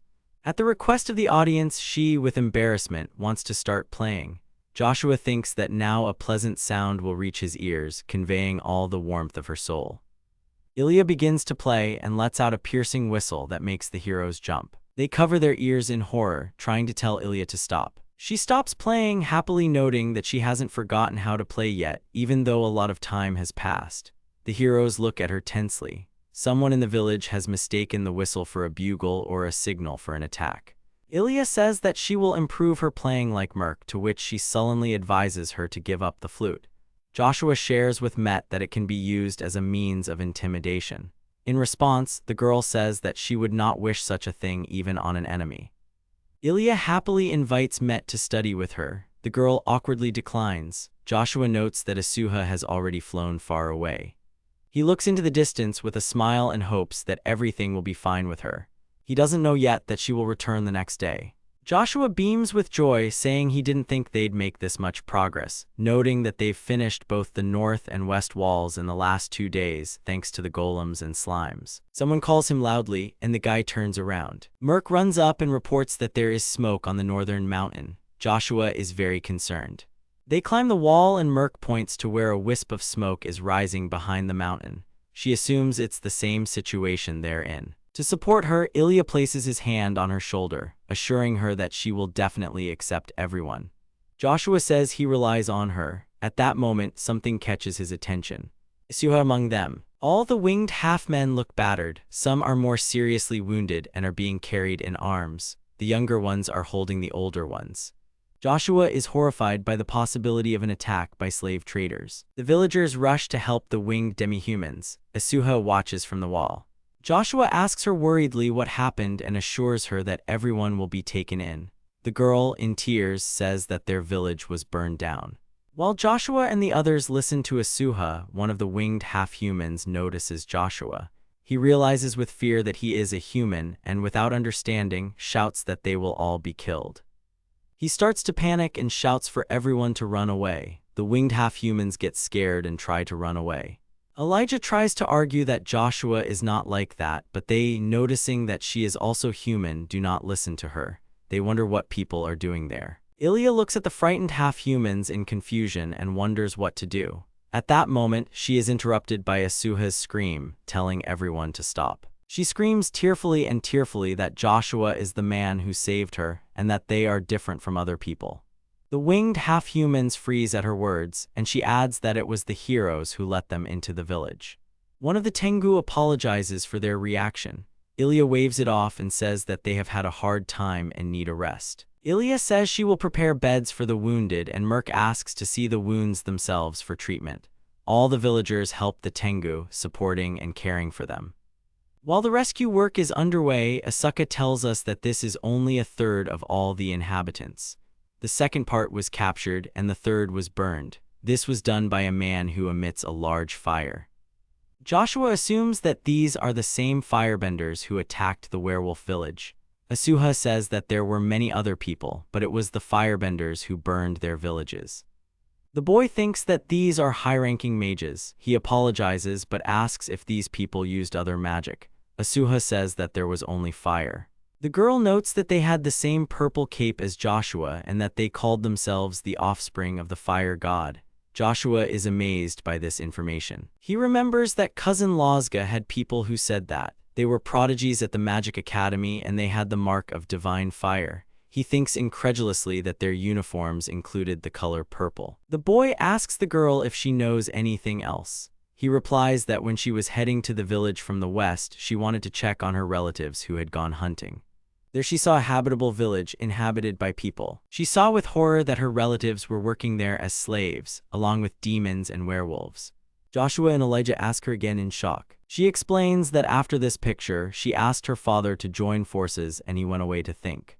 But he didn't have time because that same day he died in the flames of the attacking people. Joshua assumes that these are people from the western village she saw. He thinks that there should be no people in these parts and most likely this is a stronghold of slavers out hunting. He thinks that without a strategy, the village will also become unsafe, because the slavers and fire mages will come with more reinforcements. The guy understands that if elite troops enter the battle, losses will be inevitable, so he needs to act without delay. He turns to his friends, saying that he needs to talk to them. They sit in a semicircle. Joshua begins to explain that, based on Asuha's information, people may come to them. The girls look at each other worriedly. The guy notes that he wanted to discuss this.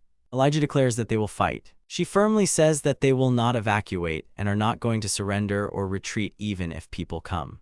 Joshua notes that in that case he has an idea. The girls listen to him attentively.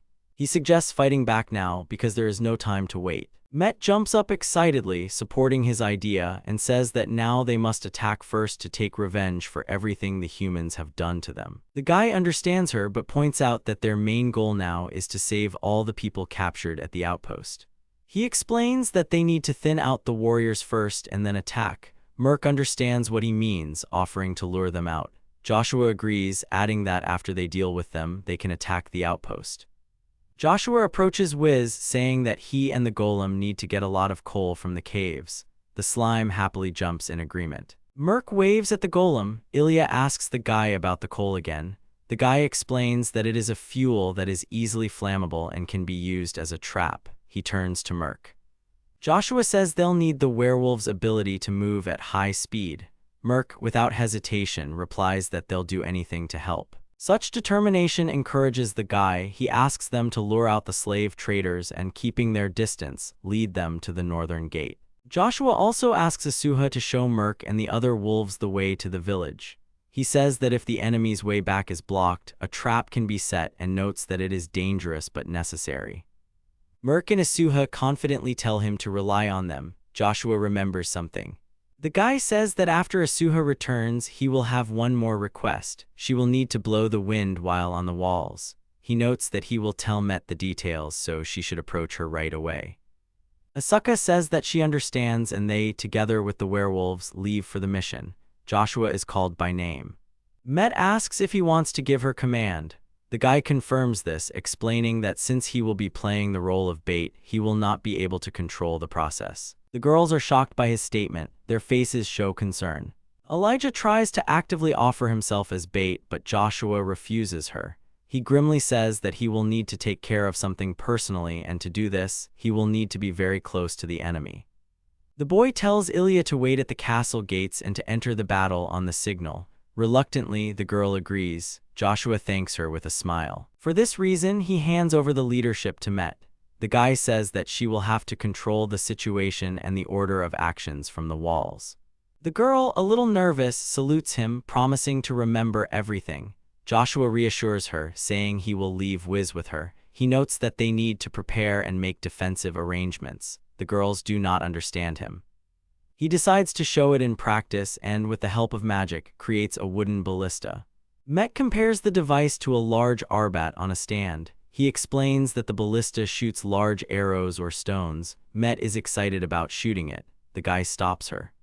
He notes that they will use it at the very end. He hears a sound and notices a hill where a golem and slimes with coal appear, saying that Wiz brought supplies. He thanks them, noting that they did it quickly. He pushes the coal and mixes it with the pork fat in the bag. Joshua says that they will scatter this on the enemies with the tengu. He instructs Meta to shoot flaming arrows near them after that. She listens to him attentively. The guy says that they need to continue preparing for the arrival of Merc and the others. It's getting dark, small clouds are floating across the sky. Notices something. Merc and Asuha's group appears from behind the hill. They come closer. Merc in wolf form tells the boy that there are about 300 people on the way. He asks if everyone in their squad is safe. She answers in the affirmative. Joshua says that it will be necessary to place demons and werewolves at a distance so that they watch and monitor the enemies, and if they try to escape, immediately eliminate them, and if they do not resist, tie them up. Merc asks Joshua if he'll go alone. The guy agrees but assures him that everything will be fine. Ilia and Met are nervous but continue to prepare for the fight. The guy confidently declares that since he is a human, he must meet his fellow humans himself. An army of people is approaching a village. One of the soldiers confidently says that he saw werewolves. They come across a wall and a large gate. One of them suggests that they have lost their way. A robed man in the back row shouts and swears that they cannot follow the trail properly. He takes off his hood and it becomes clear that he is a guy with freckles. He clicks his tongue in displeasure. The soldier calls him Mr. Varnish. He points towards the wall and says that this is definitely the right place. He reveals that there are werewolves on the wall. Joshua attracts the slavers' attention, stating that they need to talk. Varnish asks who Joshua is and why he, as a human, is in such a place. The guy introduces himself and asks in response what they are doing here. Varnish's name sounds familiar, and he remembers seeing him on assignment with Logue as the creator's closest mage. Remembering, he immediately introduces himself and asks Joshua if he remembers that he was the one who polished his sword. Joshua realizes that he is a relative of Logue, a fire mage genius. He remarks with displeasure that he should not remember such bastards. The guy says that Varnish should leave the slave business and return to the academy. Varnish laughs, saying that he still remembers him. He mocks Joshua, saying that the creator's sign is the worst and that with it you won't even get into the academy. Varnish proudly asks if Joshua is jealous of him since he can't do anything about his mark and tells him to kneel before him, the best student of Verso's academy. Joshua frowns at the thought that such a man, like Logue, judges people by marks. He shouts out a question about why such a talented student is engaged in slave hunting. Joshua reminds Varnish that hunting half-humans is forbidden by divine law. The boy brushes it off, saying that he will not limit himself to any law. He says they are doing this for fun. Met and Elijah hear these words too, their faces reflecting disgust. Joshua also says it is disgusting. Lighting a fire in his hand, Varnish replies that the kind of joy that shouting, screaming, and crying gives him is not something that can be found in the academy. He says with a sinister smile that causing such torment to the inhuman rabble makes his heart beat faster. Varnish points out that someone like Joshua would never understand their mirth. His men snicker behind him. He says the hero should never have been born. Joshua confidently says that he would rather die than become like Varnish. The guy is offended by such a statement. Joshua thinks he needs to provoke him as much as he can. Varnish furiously offers to kill the guy right now, saying he will kindly turn him into dust. Joshua thinks he is very easy to manipulate and replies that it will most likely happen to Varnish himself. Mad with anger, Varnish orders him to be quiet and shouts at the boy to beg him and that he too must be enslaved. He threatens Joshua that instead, he will burn from the flames of the universally proclaimed genius. He casts a divine fire spell. Huge pillars of flame appear from his hands. Joshua is amazed by this top-tier magic. The boy can't help but think how many half-humans he burned with this fire. Joshua angrily says that he will get it all back. He thinks about getting the prepared raw materials. Powder from coal and fat begins to pour into its flame, which also falls on it, and the fire begins to burn even brighter. Varnish realizes this with horror and screams for Joshua to stop. He screams in pain and asks his subordinates to put it out. Varnisha is consumed by fire. Joshua, watching this, thinks that the powder will not let him go out so easily because the oil has spread all over his clothes. Still covered in flames, the mage screams that he can't die like this because he is the Academy's talent and the heir to the Vale Barony. he continues to ask for someone's help. His subordinates are also hit by the powder. They try to appeal to Varnish but are attacked from above by Tengu led by Asuha. The soldiers give the order to retreat, but then Met's squad comes into action and they throw fireballs from the walls right under the feet of the enemies. The soldiers themselves and everything around them begins to burn. They scream in horror that there is fire everywhere and order everyone to run into the forest. Near the forest, werewolves are waiting for them. They are shocked and scream to kill the wolves and pave the way for escape. From the other side of the forest, Ilia comes out with his squad. They are all dressed in military uniforms, holding spears in their hands. The girl has a katana in her hand. One of the soldiers notices that it is a girl, but she is already raising her sword with a confident face to strike. She rushes among the soldiers, quickly inflicting injuries on them. Met orders the gates to be opened and another squad runs out. She shouts for them to attack and not give Ilia a head start. They rush into battle and a fight ensues between the soldiers and the half-humans. Werewolves, demons, and humans fight fiercely. One of the soldiers shouts that since the forest is blocked, they need to go to the river. The remaining soldiers, those who are not captured, run towards the river. Some of the demons ask if they have one. Met rushes after them. Joshua quickly stops her. He screams at her not to kill them because they need information. She confidently states that she will only cut them a little.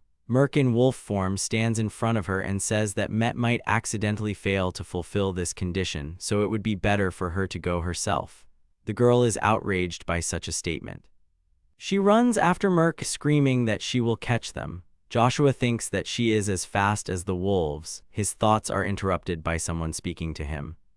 Asuha approaches him with gratitude, saying that these were the very people who burned her village. Joshua remembers Varnish's burnt hand and says, a little grimly, that he too is glad they won. One of the demons happily says that now they can attack the outpost and save those they took into slavery. They praise Joshua. Elijah comes to him and asks what they will do. He thinks about what if the people really have become fewer. They can't miss such a chance. He says they can't go wrong. His thoughts are that they were able to win without casualties, and they also need to keep the bar down when attacking the outpost. An unexpected thought occurs to him that it is not necessary to destroy the outpost, because it is only necessary to get the prisoners out of there. All the captured soldiers were tied up and placed in one place in a clearing. Their weapons were thrown down nearby. Met, her eyes sparkling, reports that she has caught them all just right. Joshua, patting Merc on the head, thanks them both. He creates a mask in his hand, and everyone looks at him in surprise. Joshua puts on his mask and says with a smile that he has something to talk to them about. Hiding his identity behind a mask, Joshua begins interrogating the prisoners about how many people are in their fortress. The soldiers refuse to talk. Ilia threatens them with a katana, holding it to the throat of one of the captives. She says she will not waste her time. She grimly says she'll give them 10 seconds. They quickly agree, shouting that there are 50 people in the fort. Joshua listens intently. The soldiers shout in unison that this is true and that everyone can vouch for it. Joshua, having absorbed this information, orders the Tengu and werewolves in the vanguard to lead the prisoners to the fortress. They make a procession, letting the prisoners go first. Joshua is amazed to think that all the Tengu and werewolves are safe and that they all look like a big family. Ilia comes up from behind, asking the guy about his plan. He explains that they will free all of their tribesmen without letting anyone die. Ilia is surprised by his statement. He asks Met to stay in the village with half the demons just in case. Everyone in the squad is determined. She says that this is an important mission and that although she will not be participating in the battle, she will stand up to protect the village. She wishes them luck in the battle. Joshua thanks Met and signals the others to follow him. They walk towards the outpost along the paved road through the forest. Joshua is at the front of the column. Merc tells him that the human fortress will soon be visible. The guy shows her that they have already arrived. The outpost is visible at the end. The guy tells everyone to wait, gathering them around him to explain the tactics. He says that they need to surround the fortress. Ilia asks if this is all they need to do.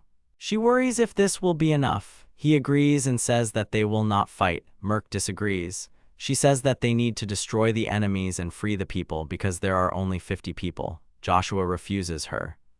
He reminds her that they can use hostages. The guy suggests not to press but to cut off all escape routes so that they have no choice but to come to an agreement. Elijah assures him to rely on her and says that if Joshua has decided so, then so it must be. Merc agrees. They note that especially on this day, everything came together as it should. It is night, and the moon is shining in the sky. Joshua creates torches and tells Wiz to gather slimes and distribute them. The slimes give each squad 2 torches so that they surround the fortress from west to north. He lights a couple of torches and tells everyone to pass the fire and light everything.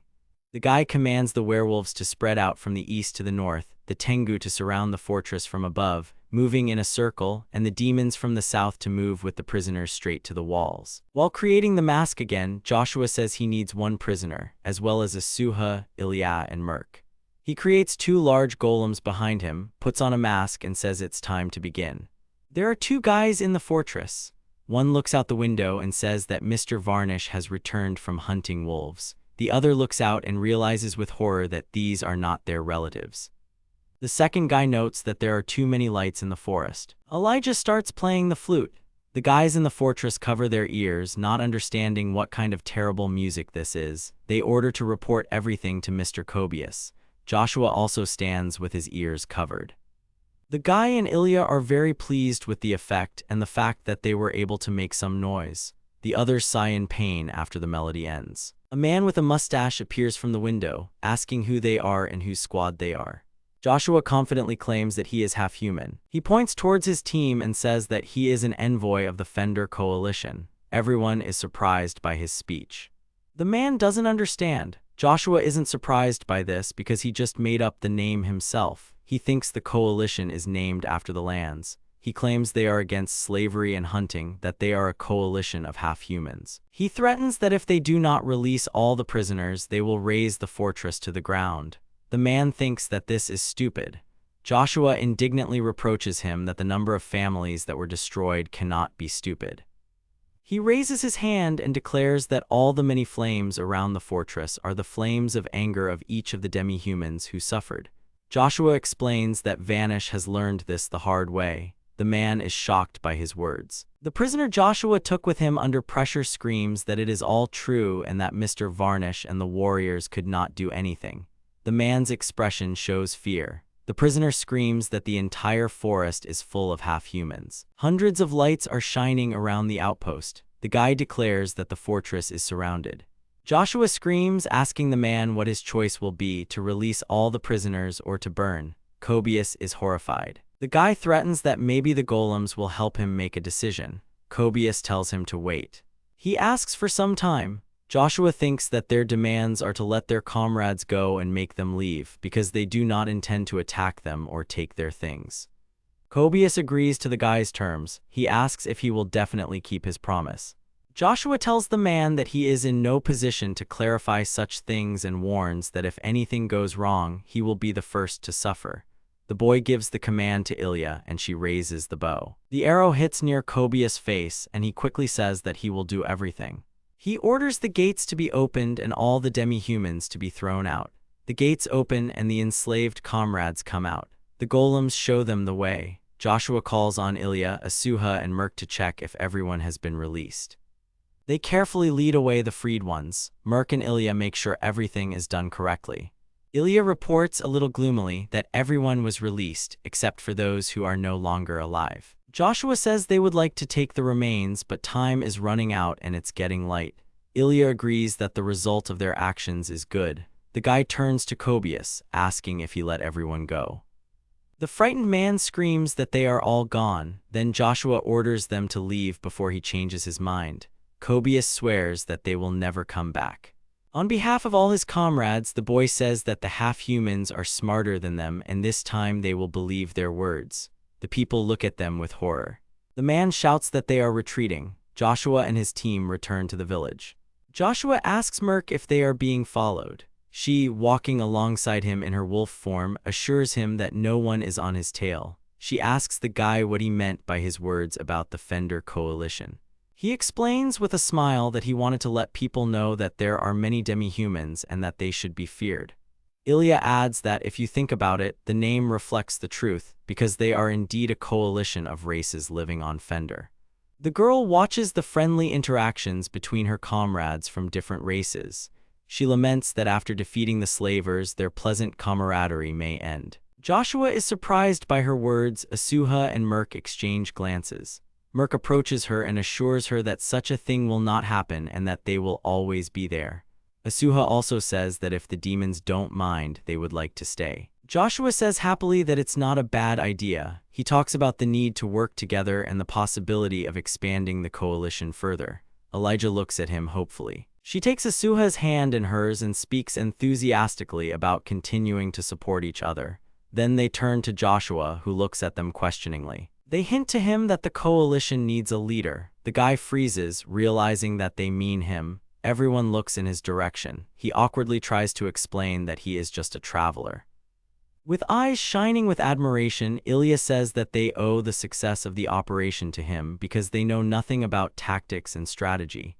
Asuha also adds that Joshua is suitable for this position. Merc agrees with everyone. The boy says he's not sure if he can accept such an offer since he can't imagine a human leading half-humans.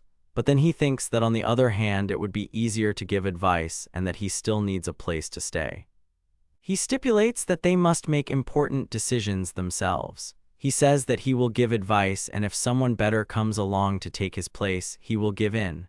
Elijah happily agrees and proclaims Joshua the leader of the coalition.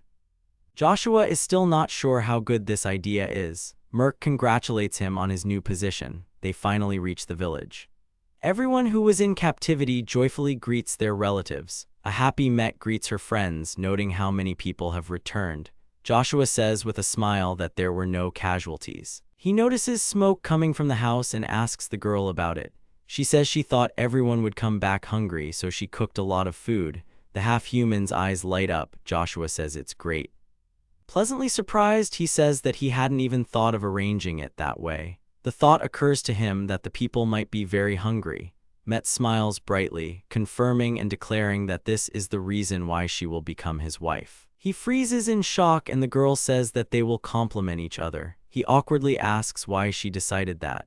Beaming, she says that she wanted to tell him everything when she got back. She turns around, about to announce it to everyone. At that moment, Ilia stands right in front of her, threateningly saying that Met has decided to slander her in front of a large crowd again. The girl thought that her thoughts were like those of a wild boar. Everyone nervously watches the unfolding scene. Ilia sarcastically says that Met turned out to be selfishly smarter than she thought. Met defends herself by saying that she has said nothing wrong and that Joshua will make a wonderful husband. Elijah, with apparent humility, agrees. Ilia runs up to the guy, takes his hands, and says that this day is a special day of liberation of relatives. She declares, looking confidently into his eyes, that, according to tradition, they must hold a wedding ceremony and asks him to marry her. Met screams that she will not give in, even though it is Ilia. She suggests settling the matter with swords. In the heat of the moment, Met confidently agrees. They embrace the guy from both sides. Joshua tries to ask them to stop, but it is useless. The guy starts his speech about how he said he wasn't going to, but he's interrupted by Merc, who says she's going to be his bride. The girls freeze and look at her. Joshua gets even more nervous. The girls switch to Merc. Ilia threatens to teach her a lesson too. She suggests that they settle the matter by the number of boars they catch. At this time, Asuka hesitantly suggests that they eat with everyone else. She assumes that Joshua is very tired. Ilia points this out and tells her that she is pretending to be reasonable now in order to charm the guy later. Tengu denies everything. Asuha says that there is no need for this because it was clear from the beginning who Joshua's wife would be. The girls look at her questioningly and embarrassedly. She presses herself against the boy's side and claims it's her. Joshua winces and grimly realizes that things have taken a serious turn. The girls continue to quarrel. Two demons approach Joshua and offer him to join the feast. The guy agrees. He thinks that this is the beginning of the existence of the new Fender coalition. Then, remembering the girls, he doubtfully thinks about how it might not fall apart. All the rescued demihumans rejoice and celebrate with each other. Elijah adjusts his hair ornament and notices that Joshua is missing and asks where he went. One of the villagers says that the guy ate and went somewhere to the south of the village. Joshua was on his way to the southern part of the village, a half-smile on his face. He thought about how there were now even more half-humans, and with the current number of houses, many of them had nowhere to spend the night. That's why the guy decides to increase the number of houses. He creates a street of buildings, saying that 200 should be enough. The residents behind him are amazed by this sight. Pleased with his work, he notes that the southern part of the village has a lot of free space and now everyone will have a place to spend the cold nights. Ilia admires his ability to create so many houses in a matter of moments. She smiles and says that Joshua never ceases to amaze. She gives him the fabric. He thanks her. The girl replies that she is the one who should thank him. The guy looks out onto the street. The villagers carry logs and work together. He shares that he feels guilty about receiving so much help because they are probably tired by now. Ilia, with a condescending smile, says that this is not the case and that everyone, on the contrary, is inspired to help him and is trying to catch up. The boy remembers that when he was among people, no one helped him or praised him. He thinks that it is because of the general support that he feels so fulfilled. Elijah happily says that it is also a happy day that everyone was released and adds that they still must not let their guard down. Joshua laughs and confirms her words. He looks towards the trees and talks about how they need to deal with the issue of food, because hunting and gathering alone cannot feed everyone. He notes that they need to cultivate the fields because there is still land for this. Elijah suggests using the help of those who were freed from captivity, because they said that they tried to do this and they have experience. Joshua notes that their help will be more useful than ever. The guy thoughtfully says that he will need to somehow get seeds for crops and acquire livestock, which is quite difficult to do on his own. He thinks that there might be something left in the fortress abandoned by slavers, or he thinks about going to the city. He puts this thought aside for later. The guy asks Ilia if she has ever seen sheep. Joshua explains that they are voluminous and furry animals. The girl replies that she may have seen similar ones a long time ago. She says that it is unlikely that they will be encountered now. The guy says that, given the number of wild boars around, this is logical, but asks to tell him if he meets one.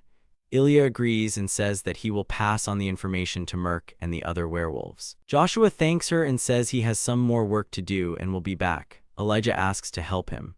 He refuses her, saying that she hasn't slept for a long time, but she interrupts him, saying that he himself hasn't slept for a long time and needs rest more than anyone. He notes with surprise that perhaps she is right. 2 days later, the south and east were fully developed and ready for occupancy. Elijah and Joshua look at the new area from the wall, admiring the view. The boy compares it to a big city. He tells Elijah that for the next step, they need a constant source of water. She nervously asks him if he can create water out of nothing. The guy says that it's too much for him. He reminds her that there is a river nearby and that a water canal can be dug from it.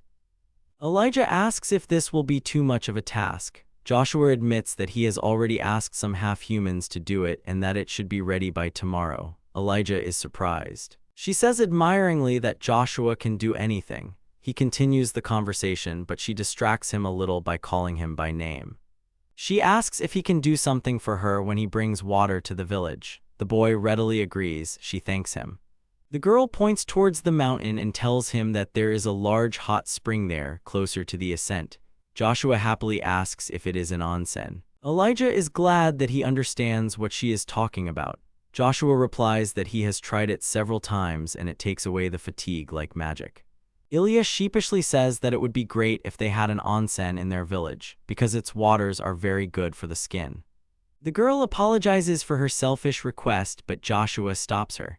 He notes that he would also like the source to be closer because they can only wash themselves by the river and hot water would be very useful to them. Joshua muses that heating water from the water supply would be ineffective and says that they need to move the source closer somehow. He asks the girl again about the location and she says that she can take him there.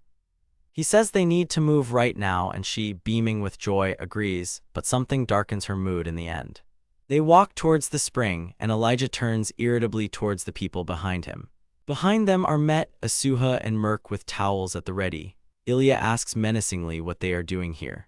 Merc says that Ilia and the guy were having such a fun time talking that she was interested in going too. Met notes that they are not completely safe after their victory, so she can't let them go without an escort. Ilia says that if Met says that, she must have a reason for taking a towel with her. The girl shouts that she didn't even think about swimming and she needs a towel to wipe off the sweat. Merc says that Ilia also has a towel with her. Joshua thinks uncomfortably that the conversation was about looking at the spring, not swimming in it, and he needs to at least get there first. They reach the right place, mountains are visible in the distance, and Elijah says that they have arrived. Joshua is amazed by the view.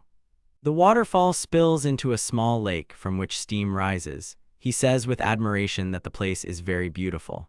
The guy assumes that the water will be hot because it is bubbling. He takes off his glove and puts his hand in the water to try it.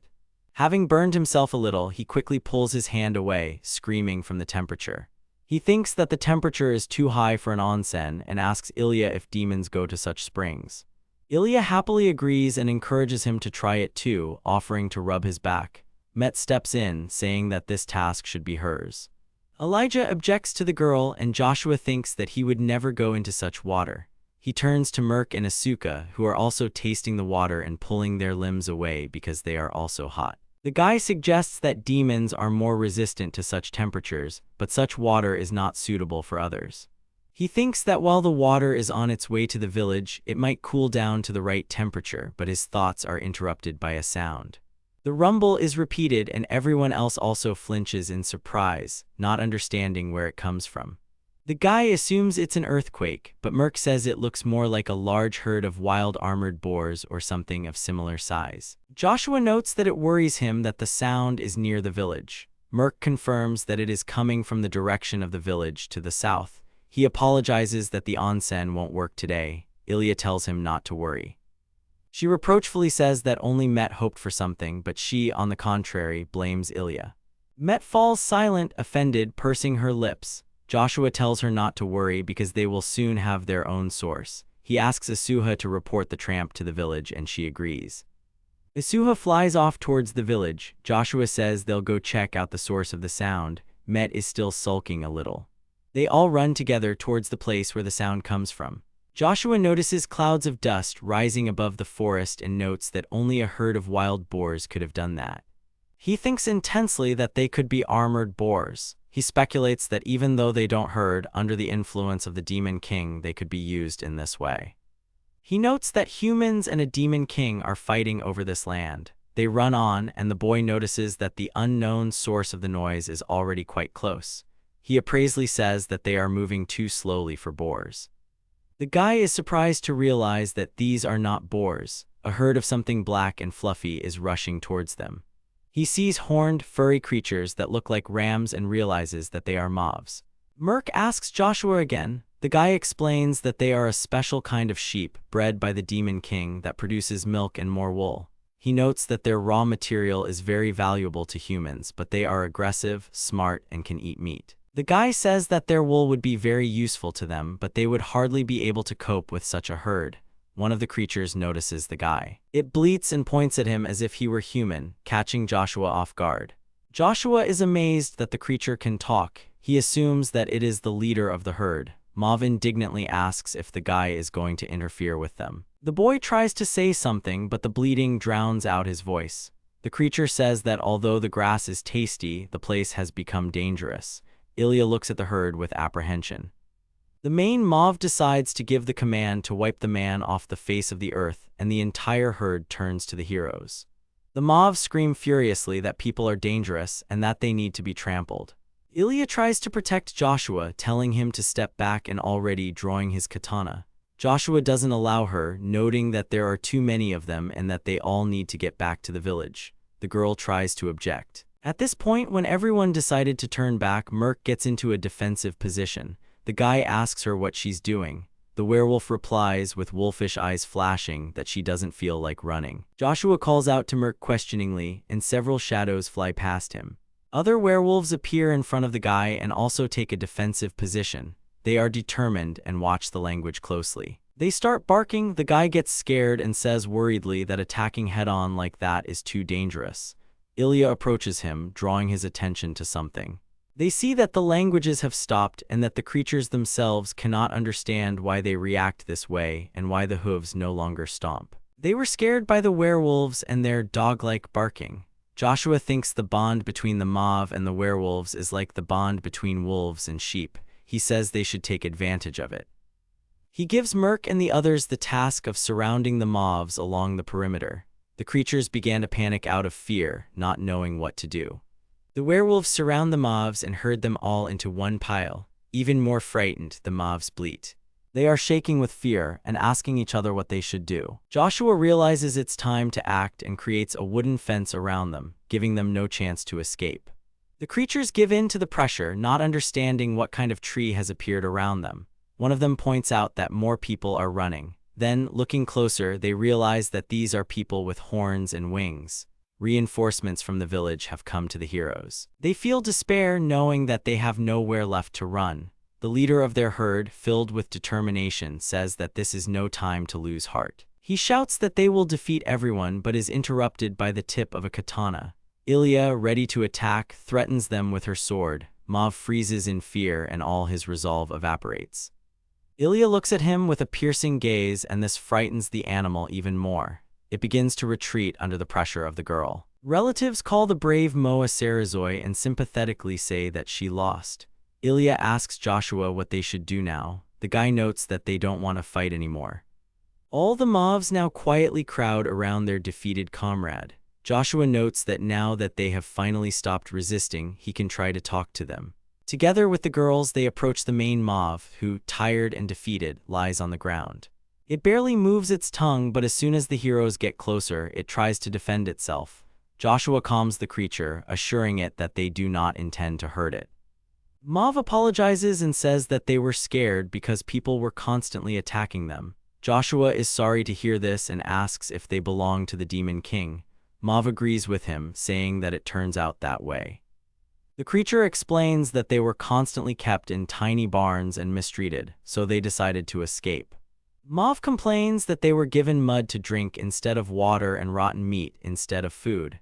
Joshua sympathizes that they were treated worse than normal sheep. The creature adds that after escaping, their problems became humans and monsters. And now they graze in this meadow. The boy regrets that they had to endure this. He warns that if they go further, they will stumble upon human lands. The creature, resigned, says that then they will be attacked again. The mobs make sounds of suffering, and Elijah turns to Joshua. She says that if he doesn't mind, they can involve them. Joshua asks if she's sure. Ilia agrees and confidently says that he's leaving the choice to the leader of the coalition. The guy awkwardly doubts his post. Joshua says that for now they have decided to accept them. Met, Merc, and Asuha also look at the mob with interest. Joshua turns to Saraza, who bleats back. The boy asks her what she thinks about living where they are. The creature asks if they can, since it's their land. Joshua says he doesn't want to ask for anything in return, but asks them if they can share their milk and wool in exchange for fresh food and shelter, and all the land they are given they can use as they please. Mav can't believe they've received such a generous offer and even been offered a place to live. She says they'll be happy. The guy says they were looking for a source of wool and everything turned out well. Mav says she hopes they'll be kind. They introduce themselves and Joshua shakes the creature's small hoof in agreement. They return to the village. The guy explains to Saraza how to get to the river and says that it is quite close to the settlement. Saraza and her kin would like. She described it as large, big enough to accommodate her entire herd. The Muvas wish into consideration and says he will make them a giant barn. Using his powers, he creates a wooden building. The Muva are amazed by his power. They are surprised that the house appeared out of nowhere. One of the Mavs says that a person can be stronger than the demon lord. Another says that he is stronger than their shepherd for sure. Joshua refuses and offers to enter the barn. Mav thanks Joshua with all his heart and says that they can come for milk and wool whenever they want. The guy asks again if they are sure they can. The creature answers that it will be even better because they are already hot in the old fur coat. Merc and Asuha touch and pet Muva, amazed at how soft his fur is. Joshua says that it's good if no one is against it. Entering the barn, he asks if such a house would suit them, and in his head he already dreams of a soft pillow and blanket. All the Mavs, as soon as they were inside, fell asleep. Saraza shamed them for this, but then thought that maybe they were tired because they ran so much. Joshua says that it's okay.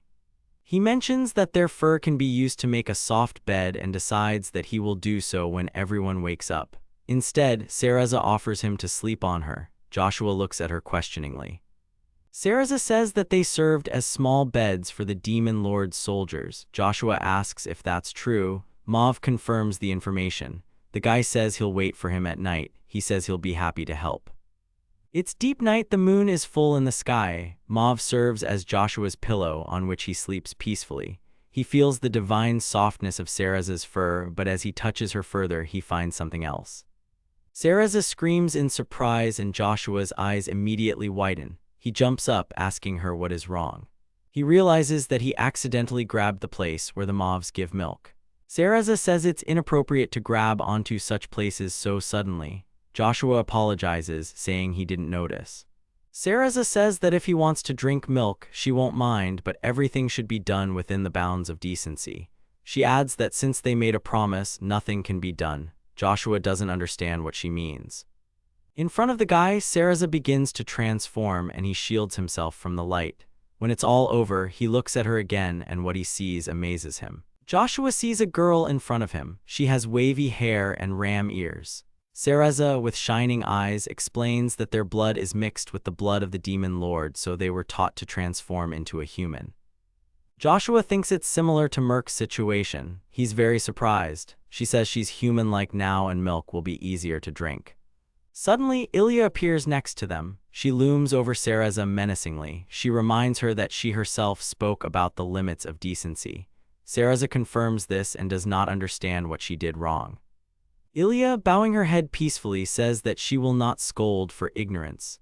She grabs Cereza, who has transformed back into an animal, by the head and turns to Joshua. Ilia drags her towards the exit, telling Joshua that he will discuss with her the accepted boundaries of decency and future rules. The guy asks to be gentle with her. Ilia agrees to this. Met suddenly appears and expresses her hope that Cereza will return alive. Joshua wonders what Met is doing here. He also wonders why Merc and Asuha are sleeping in his tent, but decides that it is nothing to worry about. 3 days later, the villagers had tools for fishing and farming, and they could now shear wool from sheep and increase the number of warm blankets and beds. Met happily reports that the houses have become more comfortable and supplies are replenished. Merc notes that this is all thanks to Joshua. She also tells us that they have a water supply system. A system of dug trenches that delivers water directly to the village. Merc, Met, and Joshua look at the fruits of their labor with admiration. Merc looks into the canal and says he wants to swim. Joshua points out that she can swim in the future onsen and that the water is for drinking. Met says that access to water has become much easier now. The guy adds that there is something to feed the fields. Joshua says he must go to the deserted slavers' fortress and see if there is anything useful left there.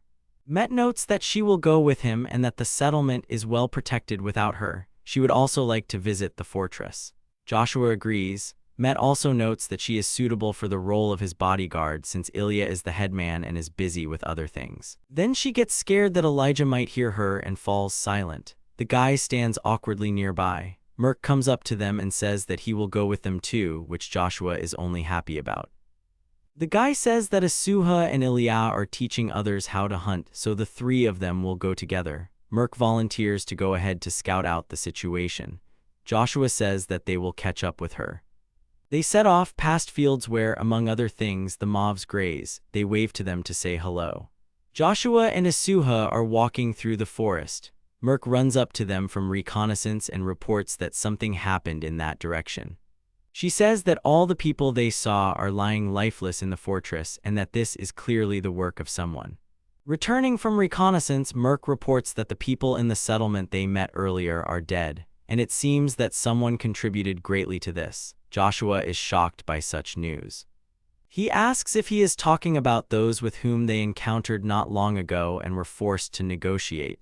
He names one of the people. The girl answers in the affirmative. Merc explains that all the people died. The guy frantically thinks about how this could have happened. He suspected that it could have happened that Kabus, after freeing the prisoners, chose not to pay the reward, but since they did not only deal with him, it no longer looks like betrayal. Joshua looks into the distance where smoke rises into the sky and says that we need to scout everything out. The company reaches its destination where a horrifying sight awaits them. All the buildings are destroyed, burned. There are pieces of stone and wood, ashes, and carelessly dumped bodies of people all around. Met covers her mouth with her sleeve. The guy is amazed out loud at what is happening. The girl slowly looks around and says that whoever did this hated people very much. Joshua agrees. He understands that the number of demihumans who have a big score to settle with the human race is incalculable. Out loud, the boy notes that they must have been attacked by demihumans who saw a gap in the fortress's defenses. Looking around the ashes, Joshua adds that everything was burned, both houses and fields. He wonders if there's anything left in the crops. Merc distracts him and tells him that someone is approaching. The message sounds unclear and alarming. The boy asks again. The company is slowly surrounded by armed half-humans. Looking at their appearance, Joshua notes their pointed cat ears and tails, as well as the shape of their weapons. It immediately becomes clear to him who he will have to deal with. He calls the fighters from the approaching detachment Kaitaku and confidently says that they are Glank's mercenaries. Met tries unsuccessfully to repeat the word, which is difficult for her, but only separate syllables come out. Merc, however, singles out the word mercenaries for himself. Joshua begins to explain that the Kaitaku live in the desert, the Glank region, and he specifies that they are also half-humans. One day, they were attacked by people who wanted to take prisoners. The homeland of the Kaitaku was destroyed. Because of this, they sided with the demon lord. However, as soon as they gained strength, they took the path of complete independence. Torn between the two sides, this race settled in the south of the continent. The guy admits that he did not expect to meet the Kaitaku in such circumstances. The half-humans are aggressive. They think that they accidentally found survivors from the settlement. One of them demands that the company surrender and promises a quick death in case of submission. Joshua exclaims that they are not enemies, and tries to explain that they themselves fought with the locals a few days ago. The girl is outraged and shouts that she does not believe him. After all, not only is the guy supposedly a dishonest person who captured half-humans, but he also hid while everyone else was being slaughtered. Met says that this is a misunderstanding. She quickly draws her katana and shields Joshua with her body. She tries hard to convey that even though he is human, he is completely different from the others. Kaitaku notices the horn on her forehead.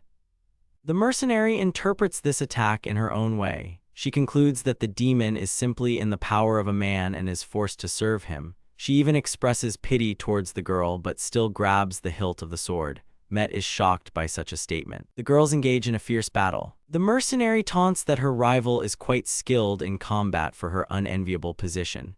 Met furiously replies that this is not true. She does not depend on a human. She shouts at Merc to protect Joshua. She responds that she knows this without instructions. The werewolf watches the battle closely. The guy assumes that the combatants are equal in strength.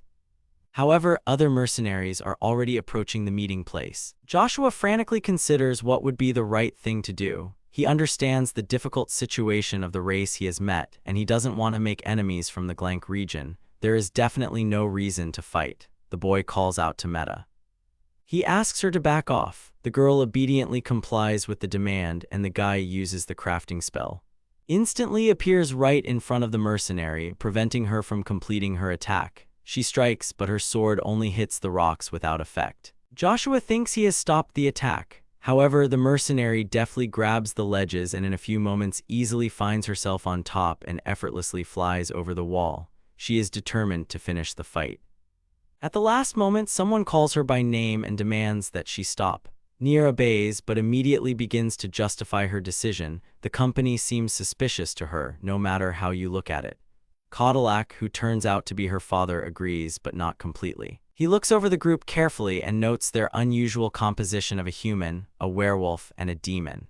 The mercenary thoughtfully notes that it is not easy to come across such a motley company. However, before he can finish speaking, an arrow flies past him at great speed. Everyone starts looking around nervously, but then the shooter gives himself away. He menacingly asks who these half-humans are. Joshua is amazed to recognize Elijah, armed with a bow. Ilia suddenly grabs her katana and rushes at the Kaitaku without thinking. In response, they immediately draw their weapons, demanding that she stop immediately. However, the girl does not intend to obey them. A fight ensues in which she confidently and without a drop of fear fights several opponents. Nia's father looks calm and doesn't seem to be in a hurry to intervene, standing a little further away. The same can't be said for Ilia. The girl rushes at him in a rage. The mercenary easily and even with a smile parries her attacks. It even seems to amuse him a little. Elijah shouts at him to move away from Joshua. The guy watches the fight tensely, but the opponents move with incredible speed and it is difficult to notice anything. However, Joshua notes that the Cadillac is not fighting at full strength. He has a second weapon in his sheath, but he is in no hurry to use it. The guy insistently asks the princess to stop, arguing that the mercenary does not really intend to fight. Nia's father notes Ilia's superhuman strength. He tells him to change his sword because it won't withstand such an onslaught. Nia tells him that she can handle it, but the Cadillac replies that there is no need to do that. Because Ilia is too tough for her, Nia tensely falls silent, not daring to contradict her father. Meanwhile, Joshua is mentally relieved that the mercenary managed to calm her hostility.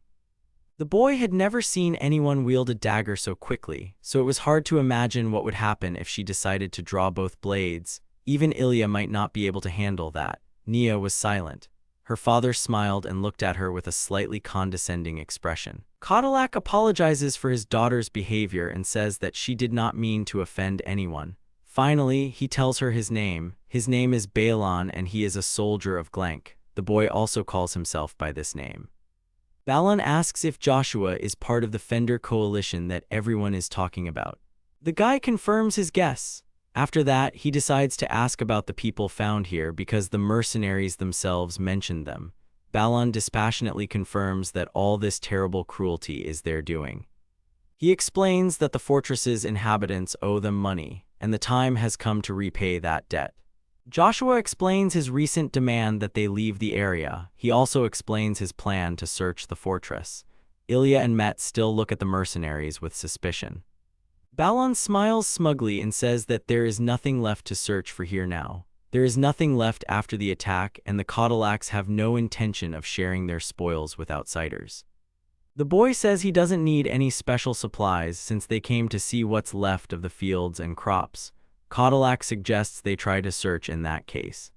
The mercenaries have nothing more to do in these parts, and so they are getting ready to return to the south. Nia, who had left earlier, comes back. She is breathing heavily. Balon asks if she was able to find anything, and receives the answer that there is nothing in the fortress. Merc asks who they are looking for. The Cadillac's somewhere in the vicinity. He asks if anyone has seen it. Merc says she didn't see or smell anything, and promises to let her know if she finds out anything. Balon thanks her. Nia is clearly angered by all these pleasantries. She bites her lip. She remains tensely silent, and Joshua wonders if their comrade has been caught by other not entirely honest people with more than dishonest intentions. He wants the missing man to be found as soon as possible. He is pulled out of his thoughts by a shout. Someone is asking what someone did there. The boy turns around. The Cadillac's wagons are lying on their sides. The sacks and boxes they were loaded with are scattered haphazardly. Balon smiles crookedly and says that they have brought trouble upon themselves, and he notes that it looks like they won't be going anywhere now. The mercenaries gather around the carts, examine the damage, and sort through the cargo. The damage looks pretty serious. In many places the wooden planks are broken or cracked, the axles are broken, and not all the wheels themselves are intact. Nea gets angry and asks irritably how they could break the carts. Her father tries to calm her down and says that anything can happen. However, he notes that they will not be able to carry away what they have acquired in their hands. Joshua offers to help with the repairs, explaining that he can use magic to do it. Balon is initially excited, but then notices that 5 wagons are damaged, meaning it will take a long time. Looking at the damage, the guy notes that the wheels can simply be repaired. He says that for him, such a matter will take only a couple of minutes. Nia asks him not to talk nonsense. She explains that even an experienced mage would need at least a day to repair the cart. Joshua jokingly remarks that perhaps this experienced magician was doing something else. There's a pause. Nia is angry, and Balon rubs his chin thoughtfully. Finally, he makes his choice and says that if Joshua insists, he can start repairing. Also, the Cadillac promises that in this case he will not offend with the reward for help. With many curious glances on his face, the guy gets to work. He says that instead of fixing broken wheels, you can just make new ones. In the blink of an eye, the carriage vanishes into thin air under the spell of magical will. Nia is scared and angry, asking what Joshua just did. Her father tells her that creation magic requires placing materials in storage. He asks her to be quiet and just watch what is happening. The girl replies irritably that she knows about it but does not understand how it is possible to move an entire cart at once. Balon only smirks at this. But he, too, has never seen a whole cart placed in storage. Unwittingly listening to their dialogue, Joshua understands that, compared to the magicians of the south, he is quite strong. Under the spell of repair, the cart returns to its original place completely intact. Kaitaku is surprised and pleased by this event and notes that it really took a couple of minutes. Balon says that the guy is really good at magic and invites him to join their group. Ilia is infuriated by this proposal. She exclaims that this is not right. Together with Met and Merc, she shields Joshua with herself as if protecting him from an unwanted decision. The guy can only politely but firmly refuse. However, he notes that he can still be called upon to repair the damage should the mercenaries and their troubles ever show up nearby again. Of course, such help will also come at a price. Balon replies that he will keep that possibility in mind. He says it's time to fulfill his promise and asks what reward Joshua wants for the work he's done. The guy replies that he needs the plant's seeds. Their quantity is not so important. Even a couple of seeds will be enough. Kaitaku asks someone to get the seeds. Nia is horrified and can't believe her father is willing to give them away so easily. Her eyes widen in surprise and alarm. Balon replies that they don't plan on sedentary life anyway, which means they won't be able to sew anything anyway. However, his daughter still tries to stop him. She says that this is Glanka's last legacy. She also mentions a certain Lisa and her mother's last wish, which now depends on something. Kaitaku replies somewhat thoughtfully that it would still be better than letting the seeds simply rot uselessly. It would be far wiser if others could use them properly and maintain hope for a future harvest. Balon hands a bag of seeds to Joshua. He calls them Glank wheat and asks him to grow them thriftily. The boy carefully presses the bag to his chest. He asks if growing this wheat requires care. Kaitaku replies that it is not a weak crop, and it will be enough to give it a little water for it to grow big and strong. It will have to be harvested often and in large quantities. The mercenary says goodbye to his new acquaintances and invites Joshua to drop in for a visit whenever he happens to be in their area. Nea waits for him silently a little further away. Suddenly, Balon gives advice to be more careful. The guy asks if this warning is related to other people who might be doing bad things in the area. The mercenary replies that it is not. It is just good advice. Joshua thanks him. Kaitaku turns and waves goodbye. The company heads back to the village. Their task is fully accomplished. They have received the wheat seeds, but the guy is haunted by some vague, dark premonition. Merc is skeptical. She says it doesn't look like what she saw can be used. Joshua says it'll do for now. There's a piece of cloth on the ground in front of them, and on it is a large pile of vegetables. This is the result of their search in the fortress. They did this using the werewolf's olfactory skills, but since everything had already been looted and carried away, the search ended with the discovery of 200 demonic turnips. The guy says that you can increase the amount of seeds. According to him, growing demonic turnips is not that difficult. Merc asks what it is. According to the merchants, it is an ordinary turnip that has absorbed excess magic. This crop is not only very effective, but also safe to eat. The girl is not impressed by the story and ends up with more questions than answers. Joshua explains it more simply. The demon turnip is the same turnip, it just grows faster. It only needs to be watered a little, and in a month you can harvest. The guy also notes that the demon turnip tastes very bitter, although it is certainly edible. He reminds them that they still have the wheat that Balon gave them, which means it's time to make a field. But since the first mention of the taste of the demon turnip, Merc has been haunted by this fact, and she indignantly asks again twice. Joshua, Elijah, and Met are standing in a field. The guy says that the place for sowing is ready. However, before plowing, something still needs to be done with the grass. Then Joshua gets an idea. He remembers the mauves they had previously given a home to. He calls Sareza, who happily responds. The guy asks if the language can help him deal with the grass and is assured that it is not a difficult task at all. Joshua explains to the future farmers that after the grass is gone, the land will need to be plowed, and then all that remains is to sow millet and turnips. The boy takes a handful of seeds out of the bag, and he and Met look at them in bewilderment. The seeds look strange. The girl notes that they are too dark and asks if they will definitely sprout. Joshua says that he himself does not know. He does not understand such matters. But he notes that it really doesn't look like the color of millet. However, Balon said that everything should be fine, so it's worth trusting and just trying it. Ilia reports that she has gathered everyone who knows how to handle the earth, Behind her stands an impressive number of half-humans. They look motley but confident. The guy thanks her. Thanks to the mobs, the grass is gone and the demons begin to cultivate the soil. They look a little ridiculous, but they are full of enthusiasm. Joshua watches them. Asuka is participating in the landing with Merc, Met, and Ilia. It's a bit tiring, but they manage. At one point, Met wipes the sweat from her forehead with the back of her hand and smiles. The princess says to the seed that she prays for it to grow strong. Balon's words, he said that this was wheat from their native lands, so he asked to grow it with care. Very soon the field will be covered with a golden shroud of millet, and Joshua would like to show the Caudal Axe the result. Sowing work is successfully completed. A couple of days later, Merc approaches Joshua with a request. The guy looks at them with Asuha questioningly. The girls are determined and say that they want clothes. Joshua asks again what kind of clothes they mean, maybe something unusual or special. Merc replies that yes, they need exactly that. After all, he and Asuha use magic and ordinary clothes won't do. The girls exchange a smile and say that they need clothes specifically for magicians, and of course they must be paired. The boy understands their request. He says he will try to make something from the mauve wool. Merc thanks him. Joshua wonders out loud what magical and paired things can be done. Having finally made up his mind, he says he has an idea and casts a craft spell. Instantly, the girls are transformed. They are already dressed in the ordered outfits. They take turns asking coquettishly if their new looks suit them. The guy replies that they suit them very well. He expresses hope that it will be easier for them to study now. Merc says that their teacher is Joshua, and he will certainly teach them all kinds of magic. The guy does not share her enthusiasm. He reminds that he is only a mage of creation, and any other magic is just as difficult for him as for anyone else.